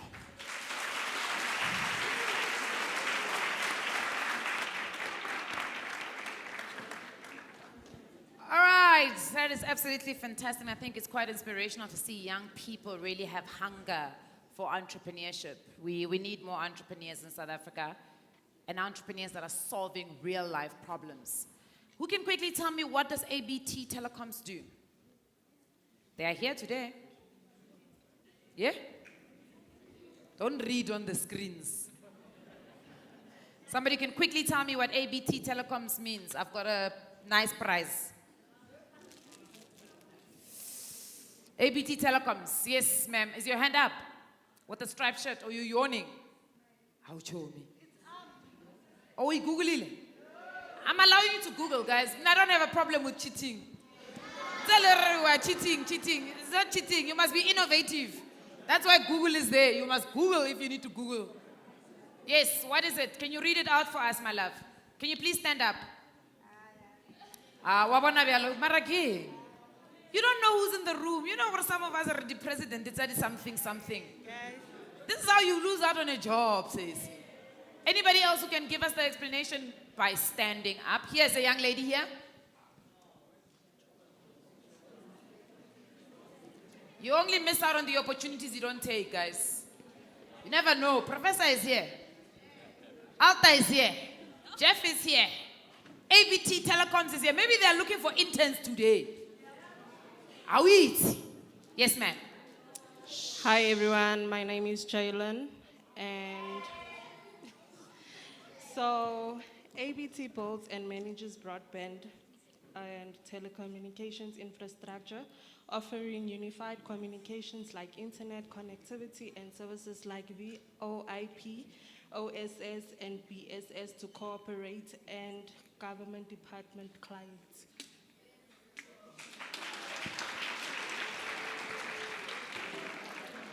So what does that mean? I used to be a teacher. You've read it. What does it mean, Shaylin? Shaylin. You did half of the job. The other people must do the other half. Okay, there's a young man who's got his hand up there. Can I just quickly get you to come and get your prize? Thank you very much, my love. Well done. I think to summarize everything is Summarize, Papa. you do digital. That's what you do. Okay. Digital. We do digital. Okay, not a problem. So, in the interest of time and the commitment that our speakers made to be with us today, I just want to quickly get our panel conversation out of the way so that we can actually release them, because they did commit to be here for a certain amount of time. And also, I just want to buy a little bit of time. We are hearing that the CEO of ABT Telecoms is already on his way. So we're going to go into a quick panel conversation, and that's just to really summarize everything that we've heard today. So I just want to make sure if all my speakers have a mic on them, mic on your chair. All right. I want to start with that controversial question I had wanted to ask Jeff. And I mean, I'll direct it straight to you, Jeff. You spoke about 49.8% of social media users are currently women, right? Almost 74%. Give me that stat again. 74% of South Africans have internet. 74.7 had access to internet in 2024. All right. In isiZulu, there's something about uzunuga makwapa. You guys know that saying, right? Okay. So there's a saying in isiZulu, uzunuga makwapa, Jeff. It basically is point the finger back to yourself. And the question I want to ask is, are we as women, with those kind of statistics, are we using the platforms meaningfully? What are we doing on these platforms? So I think you've got to look at the individual person. So some people are on ChatGPT to cheat. Others are looking up, they're trying to find things out. They're trying to further their education and their understanding of things. Others are just on Facebook scrolling through just to pass time. You know, so we've got to look at the individual of what they're doing on the platforms, but we also need to look at, do they have access to those platforms? Do they have access to a phone to be able to go onto those? Because they might only have access at the workplace, or they might only have access at a cafe where they can get free internet.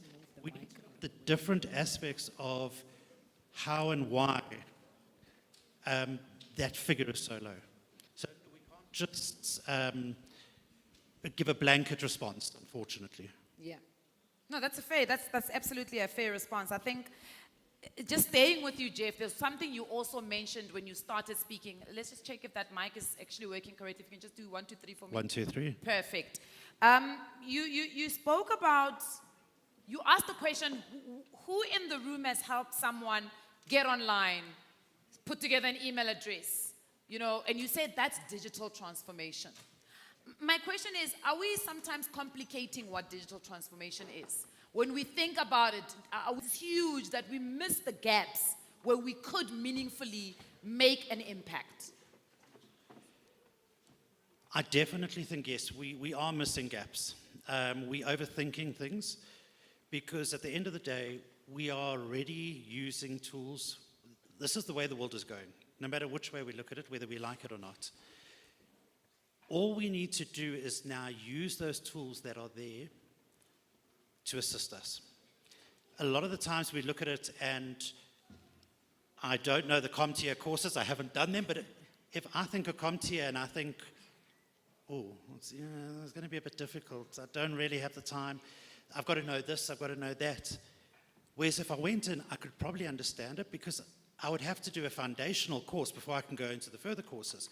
So you build on your way up, you build your knowledge, you build your expertise. So yes, overthinking it, I think, is a lot of pushback, especially from the older generation on tech, because we don't understand it. But the younger crowds, they understand. If you talk about CompTIA, I mean, you had quite a few people here who knew exactly what it was. So yes, we need to stop overthinking it, and stop pushing back on it and move forward. Yes, sir. Go ahead, Professor. Thank you very much, Jeff. If I may add on that, I think what I see as a contradiction when it comes to, maybe I should speak for myself, I'm much older.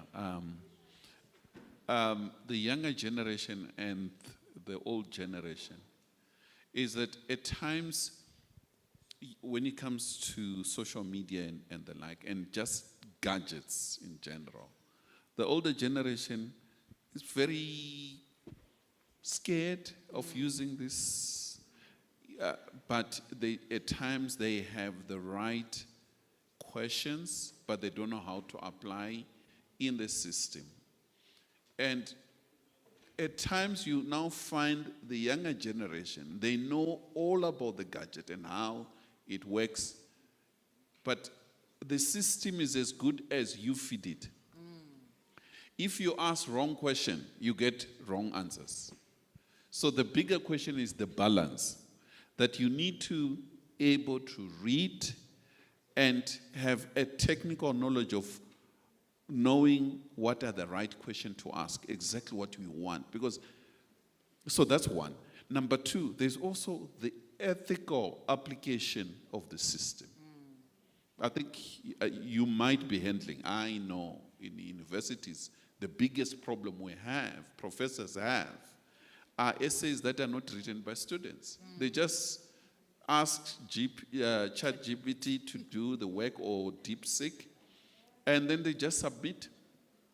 So, as much as we encourage students to use, it has to be used ethically, that be able to know how to get the information, but apply your own thinking and use it in a way that is above board and is not cheating. So those issues, it's a balancing act across the board. I guess in corporate is the same thing.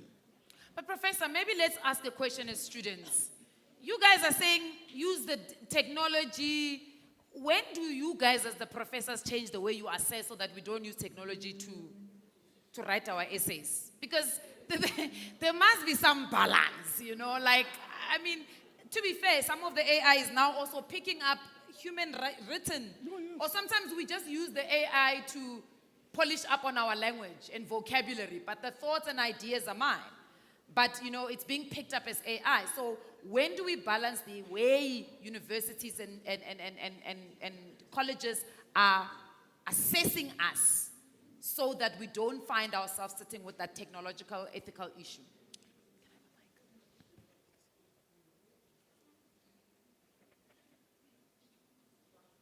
Professor Mred. As you all know as students, the greatest sin any student, whether it's university or any part of the world, is plagiarism. Is the highest sin you can ever commit. The system, I think, is developing. I do not see anything wrong in you checking facts in the system. Facts are everywhere. They might be in a book, they might be on the internet. You might ask ChatGPT or DeepSeek, and you get all the facts. Where the cheating often comes is the actual writing. An essay written by the system, an essay you write, and you ask me to read as a professor, I'll be able to tell that this is you and this is the system. And I think with time, universities are closing the gap, are also developing systems to check the system itself, what it writes. So it's an evolving system in the AI development. Ethical issues are not yet fully covered. That's why they're developing laws, rules of engagement, and how to apply.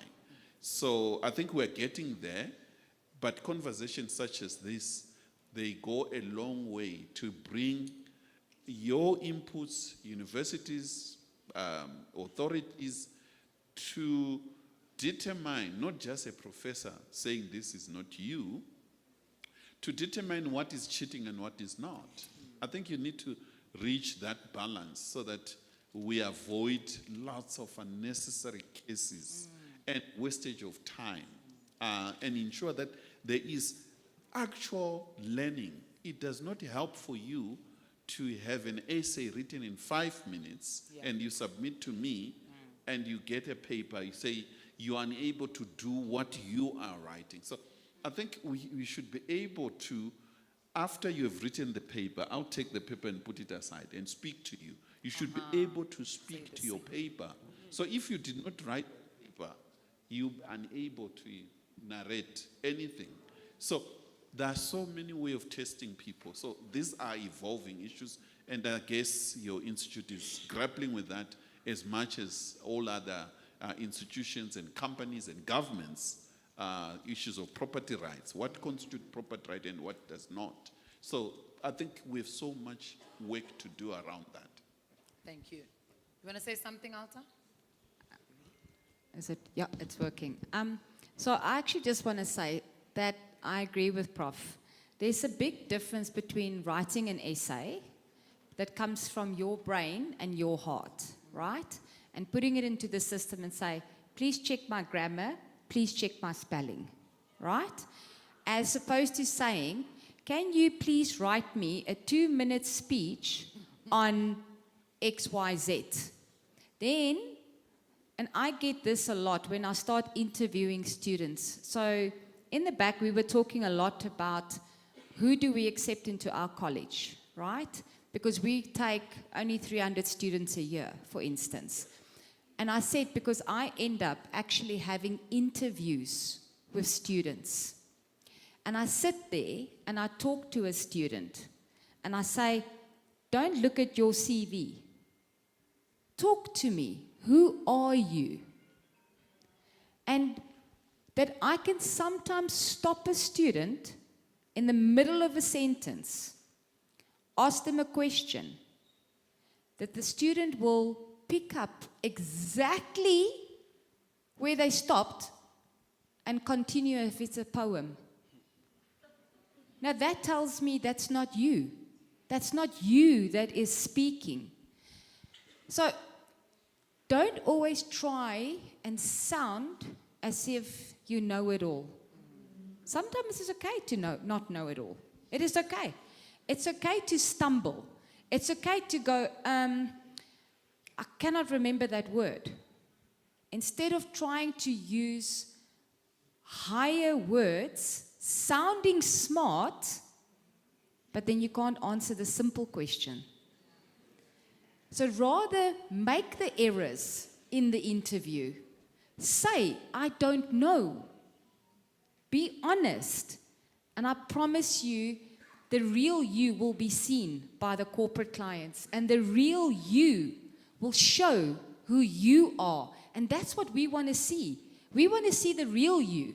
We want to see the talent that you've got. We don't want to see what ChatGPT's got. We want to see you as an individual.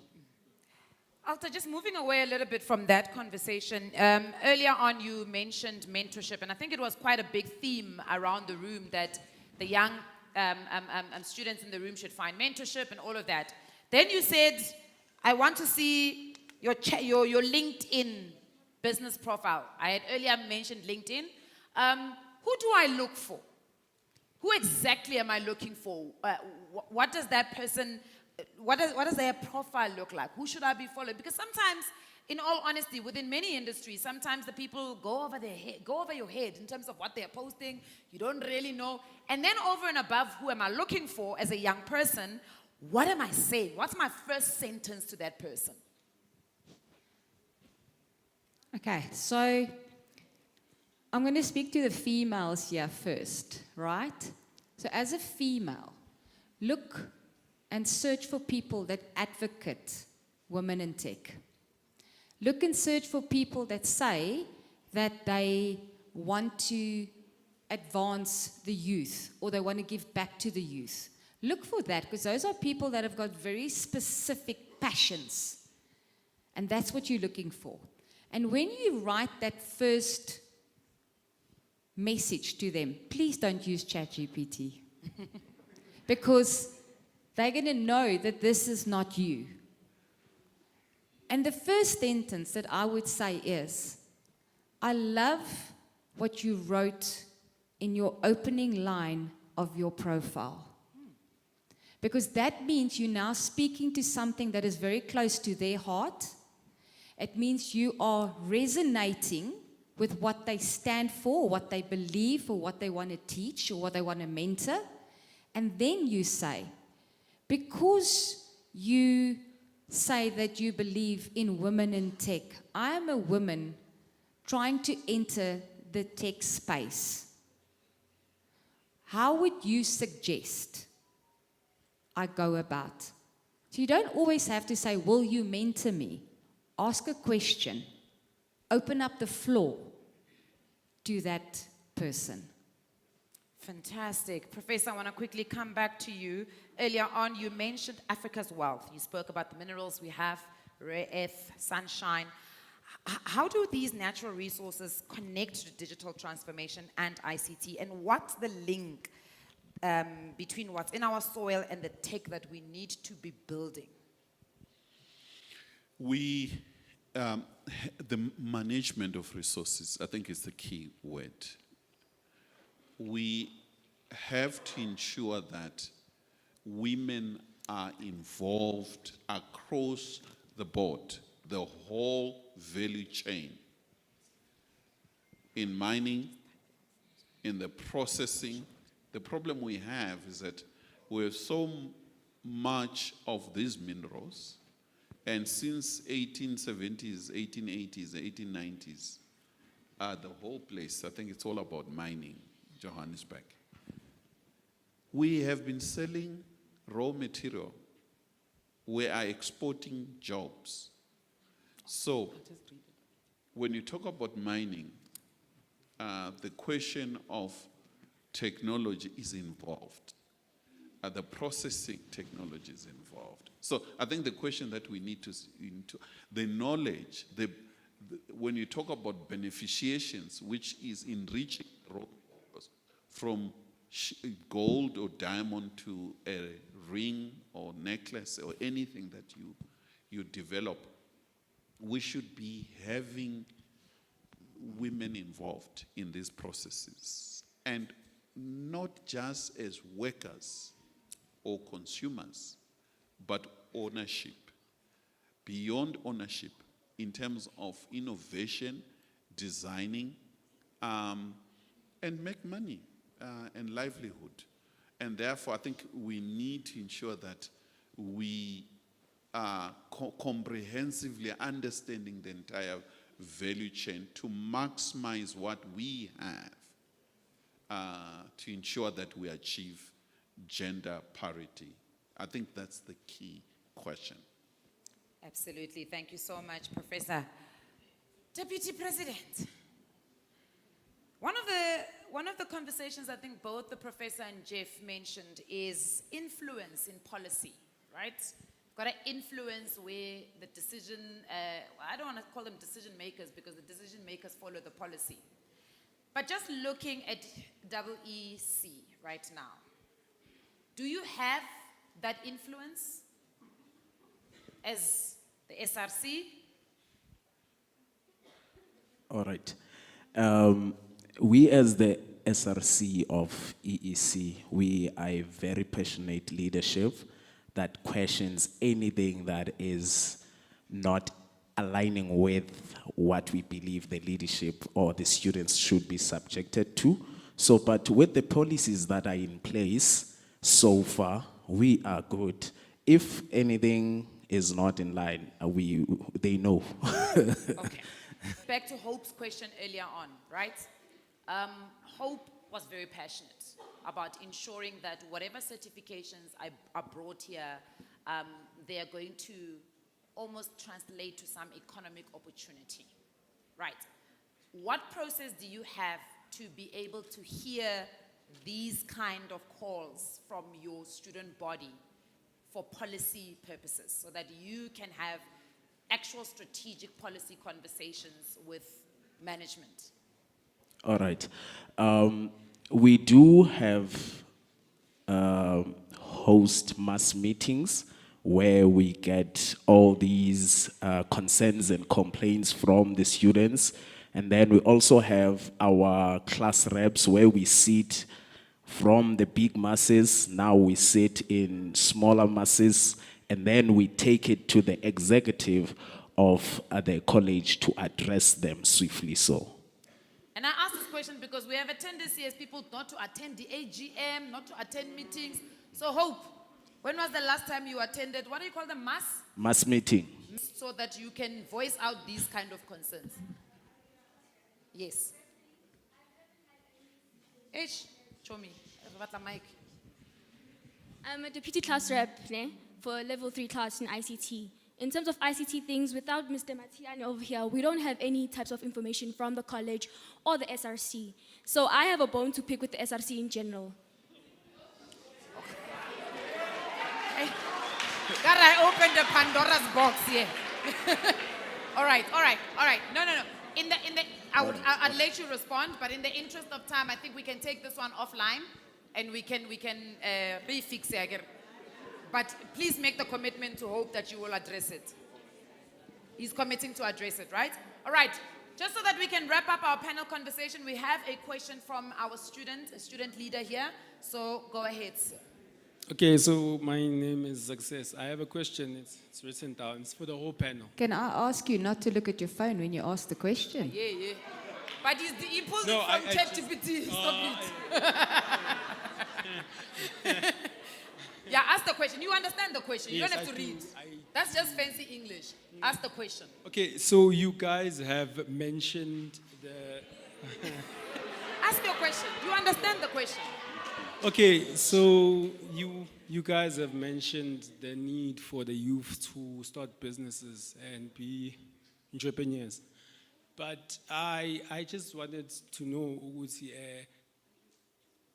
well, I feel like we need the work experience and the internships from companies like APT for us to know how these companies actually run. So yeah, that's my thought. I've written it properly, but now it's not coming out as... It came out perfectly fine, Papa. It came out perfectly fine. So that's my question, basically. What's your yes to the whole panel? Because I believe that we should work, we should get those learnerships and work in the company to see how it runs. Before And running a company. Yeah, before we can go out on our own and then start a company so we can build multi-million-dollar companies. Dollar, specifically. You did well. You can start. Okay, so I'll start. Now, that question was a brilliant question because I could hear it came from you and you spoke to us about what you believed in. Okay, so I think a couple of things. I want to touch just on a few things quickly. Somebody mentioned earlier, how do you get funding, right? And I was sitting and I was thinking to myself, so you don't always have to go and ask a company either. You've got technology. You've got TikTok. You've got all these things, right? Make your product known. Get likes. And I promise you a company will probably come look for you. So sometimes use the technology to your advantage. Okay. Then from a work experience, I do agree with you. Because being an entrepreneur, you need to understand how finances also works. You need to understand how business works. So I want to say yes, maybe having work experience will give you an advantage, but having a mentor will be able to give you the same advantages. Because a mentor can also explain to you, how would your finances work? How do you have to budget? Where do you get this? Where do you get that? Will you have the experience? No. Will you fail? Probably. But then that's where the attitude comes in. Get up and try again and try again.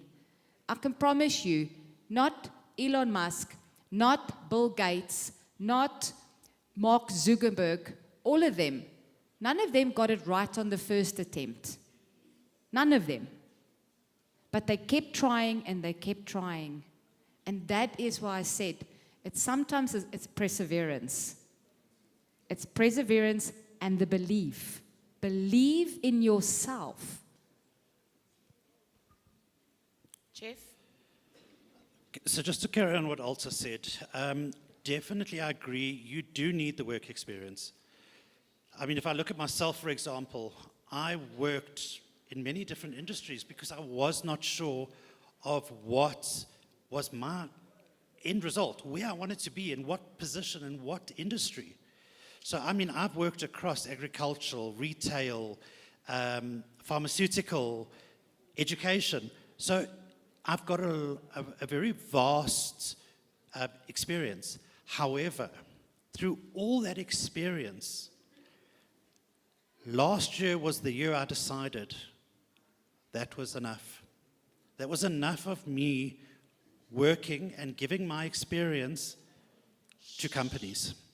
It was now about starting my own business and using my experience and my knowledge to better myself. So yes, it takes time. You do need that experience. However, as Alta said, if you know what you are doing and you are speaking to the correct people and you've got that mentor, it is possible. But again, you need to actually listen to that mentor. Thank you, Jeff. I think in addition, my own experience is that I'm not coming from technology field. So as you see, they are the expert when it comes to technology. They are in the field. However, I have learned. What it means is that don't be single-handedly focused on one area. There is what is called interdisciplinarity. It means your knowledge coming from different areas, you merge it into something much more bigger and more fruitful. So I learn, even at my stage, I only just don't go for learning. There is also a question of unlearning. There are a number of things that we learned and that is useless. How do you unlearn that and ensure that you have things that improves your life? So you have to understand a bit of a number of things and then focus in your area so that you are able to ask right questions, you are able to see the vision, you are able to, when it comes to the experience question, I can only speak on my own experience. I just did not come to become a professor. I was a student like you, a prefect, class monitor. I became a tutor at university, helping a professor, marking, running around, doing all the dirty work on behalf of the professor. And you learn along the way. So I think the message for me to you is that there's an element of sacrifice. Volunteer at times. They will tell you there's no job, no work anywhere. Everywhere you go, doors are shut. I have students who come to me, say, I understand you have no job in this place. I know that. But I would like to get involved in your activities. I would like to, no salary.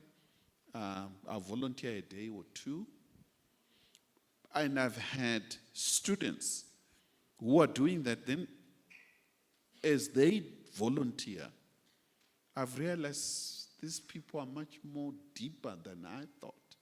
And then bring them into the system as budget increase and anything else. So I think for me, you have to think innovatively.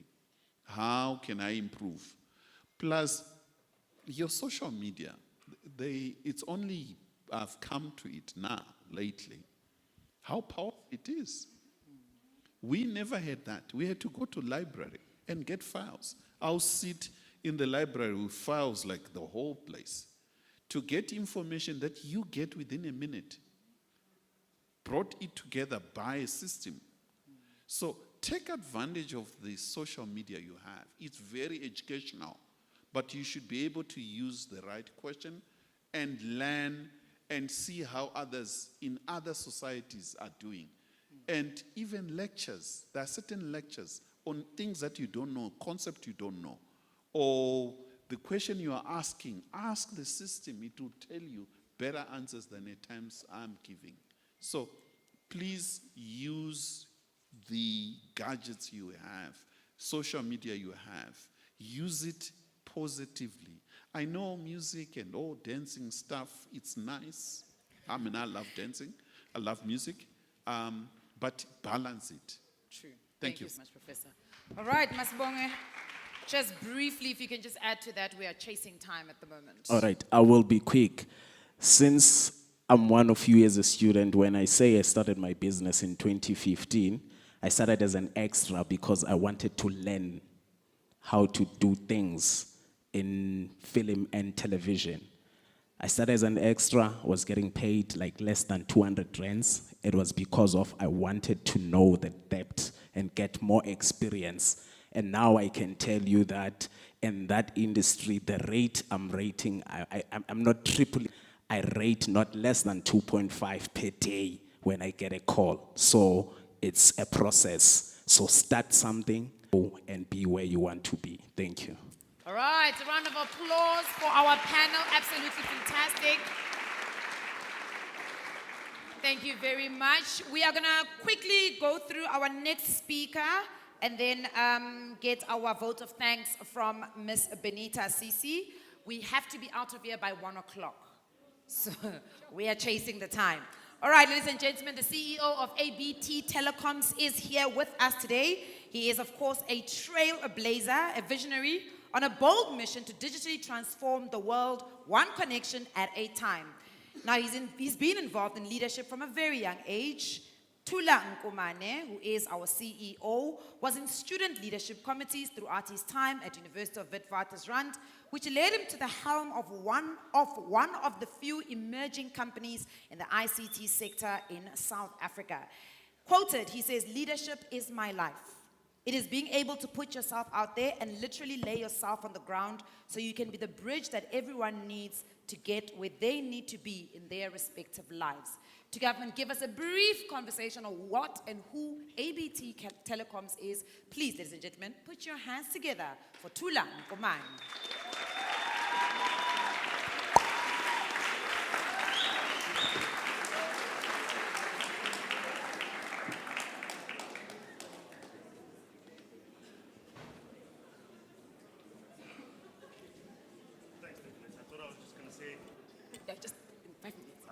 I thought I was doing the... Good afternoon, ladies and gentlemen. Good afternoon, Prof. DP. Jeff, how are you? Alta? Guys, I'm here to literally say a few words, right? So we celebrate and recognize World Telecoms and Information Society Day as ABT Telecoms. And we've been doing it for 6 years now, really to highlight key things to everybody. I mean, we think people don't meditate on this enough. You go through your day. So if I don't have the internet, my time is incorrect. Can you imagine that? You wake up, and you're not connected to the internet, and my iPhone loses its time. Have you ever thought about that? So we use this day every year to just highlight these very important features of society. I can tell you right now, we talk about Justin Bieber all the time. We talk about Nicolette all the time. You know, the Kaya Langas of the world who just decided, because they're just like me and you, literally. Nicolette's best videos, okay? So this is a litmus statement. It's a straight statement. Nicolette's best videos were in her car with her phone, and she was giving financial, or she was giving financial commentary. Can you imagine that? And today, DP, you talk about the work that you've been doing from 2015 to date, and how you've grown from $200 a pop to 2.5 a pop. It's the same with Nicolette. And she's no different from you. And she's no different from any other young person who takes the power into their own hands. Just like Alta was saying, you need to take the power into your own hands. You need to start businesses. Well, you don't have to. I mean, if you want, right? I decided to. And I love it. I love it. Every waking moment of being part of the ABT team is a challenge. It stretches us. It challenges us. We find problems and we quickly solve them. I can tell you for free what we do. So we build infrastructure. We build telecommunications infrastructure and we overlay it with services. people go to all sorts of spaces and places, and they use connectivity that we provide, or a call breaks out because we've decided to put infrastructure there. And we see ourselves as the directors of events. You sitting here, or maybe when you get out of here, go on Udemy, go on whatever platform, and just use the tech to improve your life. And it's really possible. All of this is possible for all of us. I hate to talk about this too much, Nicolette, but I must tell you, a couple of years ago, when we started the business, it was in 2016, 2017, we just started with a dream of connecting people. Today, when I think of the 900 odd people that work under ABT, I think about the first day when I made the decision that we will connect the world and the funding will come, the money will come, all of that stuff. Don't worry about step 5. Start with step 1. And today we've got a responsibility of 900 people that we touch, whether the ones that we employ directly, our service providers, etc. But it started with a decision, and it's available to all of you. Thank you so much. Thank you. Thank you so much. All right, ladies and gents,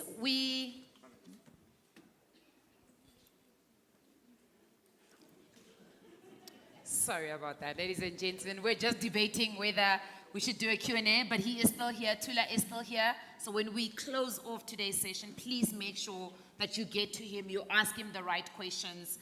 You ask for his email address. I told you, you must ask for contact details. Today is the day. Okay, so ladies and gentlemen, as we round off today's session, we're going to ask Miss Benita Sisi, who is the Ekurhuleni East College Deputy Principal Registrar, to come and give us a vote of thanks. Please, ladies and gentlemen, please bring her on stage with a round of applause.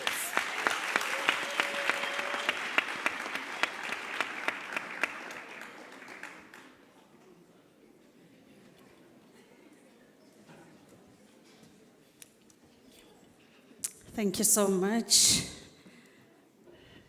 Thank you. Good day, everyone. What a wonderful time we had together here today. I hope you have enjoyed every moment, every conversation that came out from this day, and you have picked something up for yourselves. All right. I was talking to myself as I'm sitting there because I had this temptation to respond to other things that came from here, but I remembered I always say to the managers reporting to my office, you don't have to answer everything. Some of the things, you can let them go, and I'm going to listen to myself. On behalf of ABT, we would like to extend our heartfelt gratitude to the following individuals for their invaluable contribution in making this day a success. People who were not here, but that's okay. Mr. Tula Season Komane, the CEO of ABT Telecoms, thank you, sir, for you to bring this massive occasion to the college. We appreciate that. It literally puts EEC on the map. My understanding is this is a world conference. For those who called for the mic, who spoke, you must please share the link so that they can go back and watch this and remind themselves of the conversations that ensued here. Should you forget something and you want to remember, by the way, what did Prof say on this? It's available. It's available. You can go and check it out. Thank you so much, sir. These celebrations would not be possible without your continued support. Our spectacular panel, we are deeply grateful for sharing your knowledge and expertise with us. I fortunately had the privilege of sitting with them in the boardroom, having tea, and the connections that you are advised to create, I've already created. And guess who will be the beneficiaries? Them. You.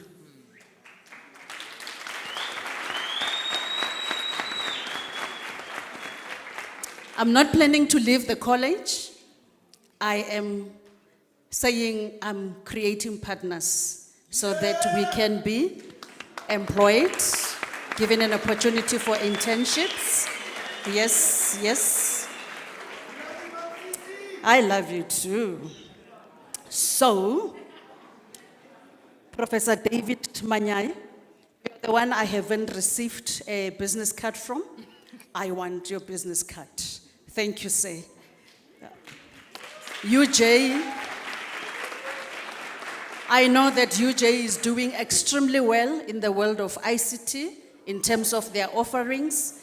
I've wanted to knock on a particular door to say, who can I talk to? And today, yes, we've got our man here. Prof, thank you so much for reminding us that SA is still a great place to be in comparison to the rest of Africa. For me, that is really great to hear. A great reminder that we are living in a beautiful country, a country that still has opportunities. Just avail yourself and you will see magic happen.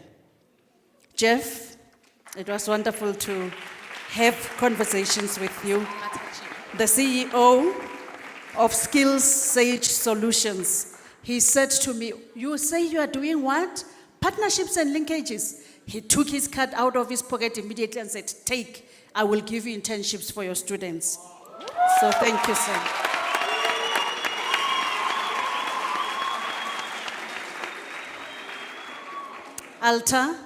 Alta is my age mate. I didn't tell her when we were speaking in the boardroom. I just laughed and enjoyed the conversations. She's from Go Forth Learning. Find yourself a female mentor. When you give that advice, it means you are ready and willing to do it yourself. So take this opportunity. Don't let it miss you. Yesterday, as they were preparing, my beautiful program director, I met a lady called Sis Gugu. And Sis Gugu is one who has made all these things possible. I came into this hall and I'm like, is this the Springs Campus Hall? I looked at the technology and I thought, wow. Huh? So Sis Gugu, wherever you are, thank you for the beautiful decor, for the tech. We really appreciate you.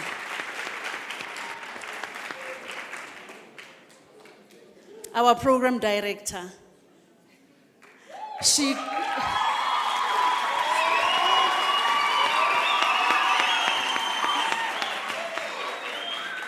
just brings energy into a room.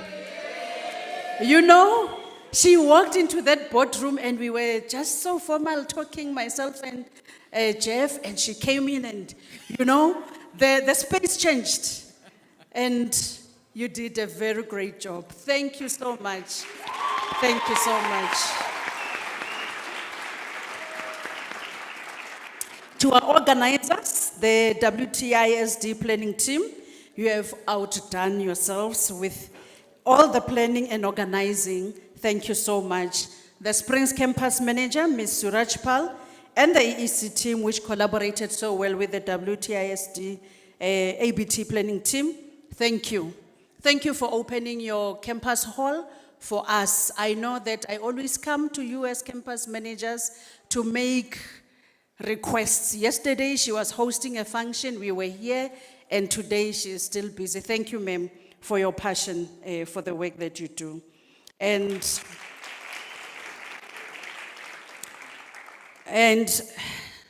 I don't know if it will come out correctly for me to say, thank you, EEC, for being a good host. Yes. In the words of Alison Pincus, surround yourself with a trusted team and loyal team. It makes all the difference. It makes all the difference. I also want to pass my thanks to our Deputy Principal. Deputy President. That's next job. Hey, Next job. I'm prophesying. Prophesying. Receive. Deputy President, thank you. You know, it's not always easy for men to be led by women. And he has allowed himself to be a deputy to a lady, Acacia Sinuku, who's not able to be here. And when Acacia said, Deputy, can you please go and represent? He took the opportunity with both hands. Thank you for supporting even your female president. You are a great example. I think as you spoke, we could hear that you have a passion for your fellow students and you are willing and ready to do great for them. And lastly but not the least, our wonderful audience, the students. Thank you for being such a great sport. Thank you for allowing yourself to interact with our panel. And thank you. We have a few of you who have participated in the hackathon. And you are still going to get communication. And I am told that the submissions that were done were so great. Well done to you. Now, do not forget this experience. Let it bring a difference. Let it be a start of something in your life. Thank you so much and enjoy the rest of the day.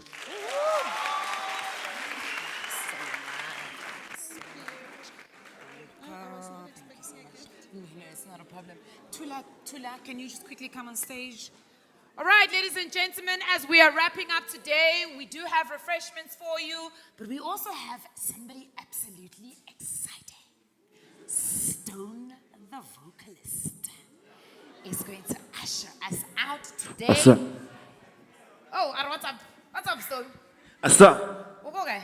Ba't sino bona? Ay mo! Ang ngere.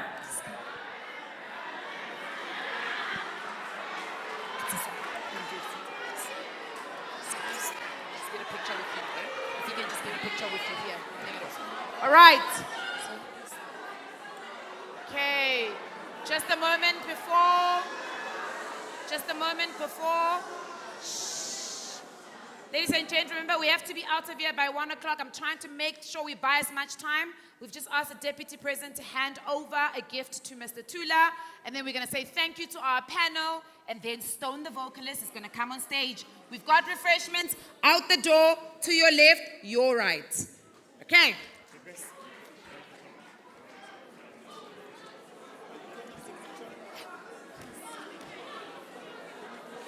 Right.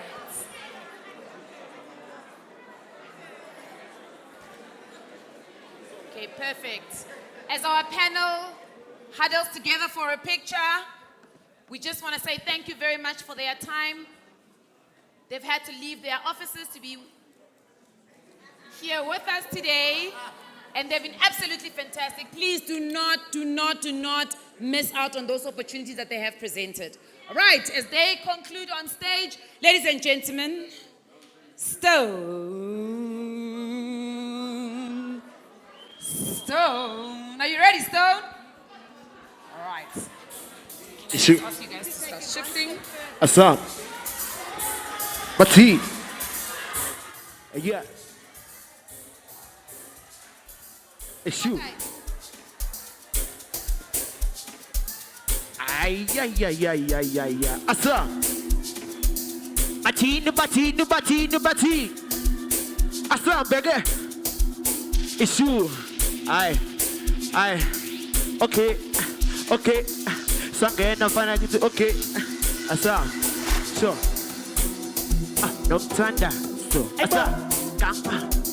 Asa. Ay. Asa. Bati. Yeah.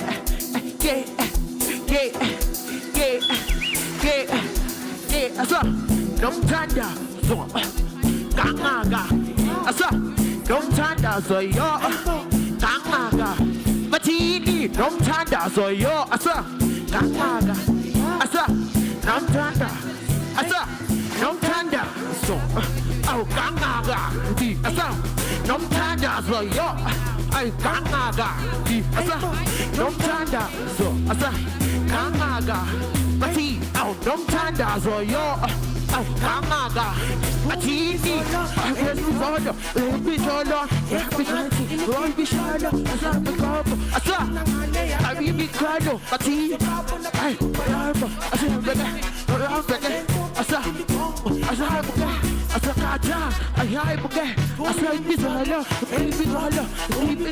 I see every dirty, over the shoulder, over in the body, I see the money, we got it, we keep on my love, asa, I say, Pati, I say, 1, 2, 3, asa, I will wait, don't turn down for yo, ay, kangaga, Pati, don't turn down for yo, kangaga.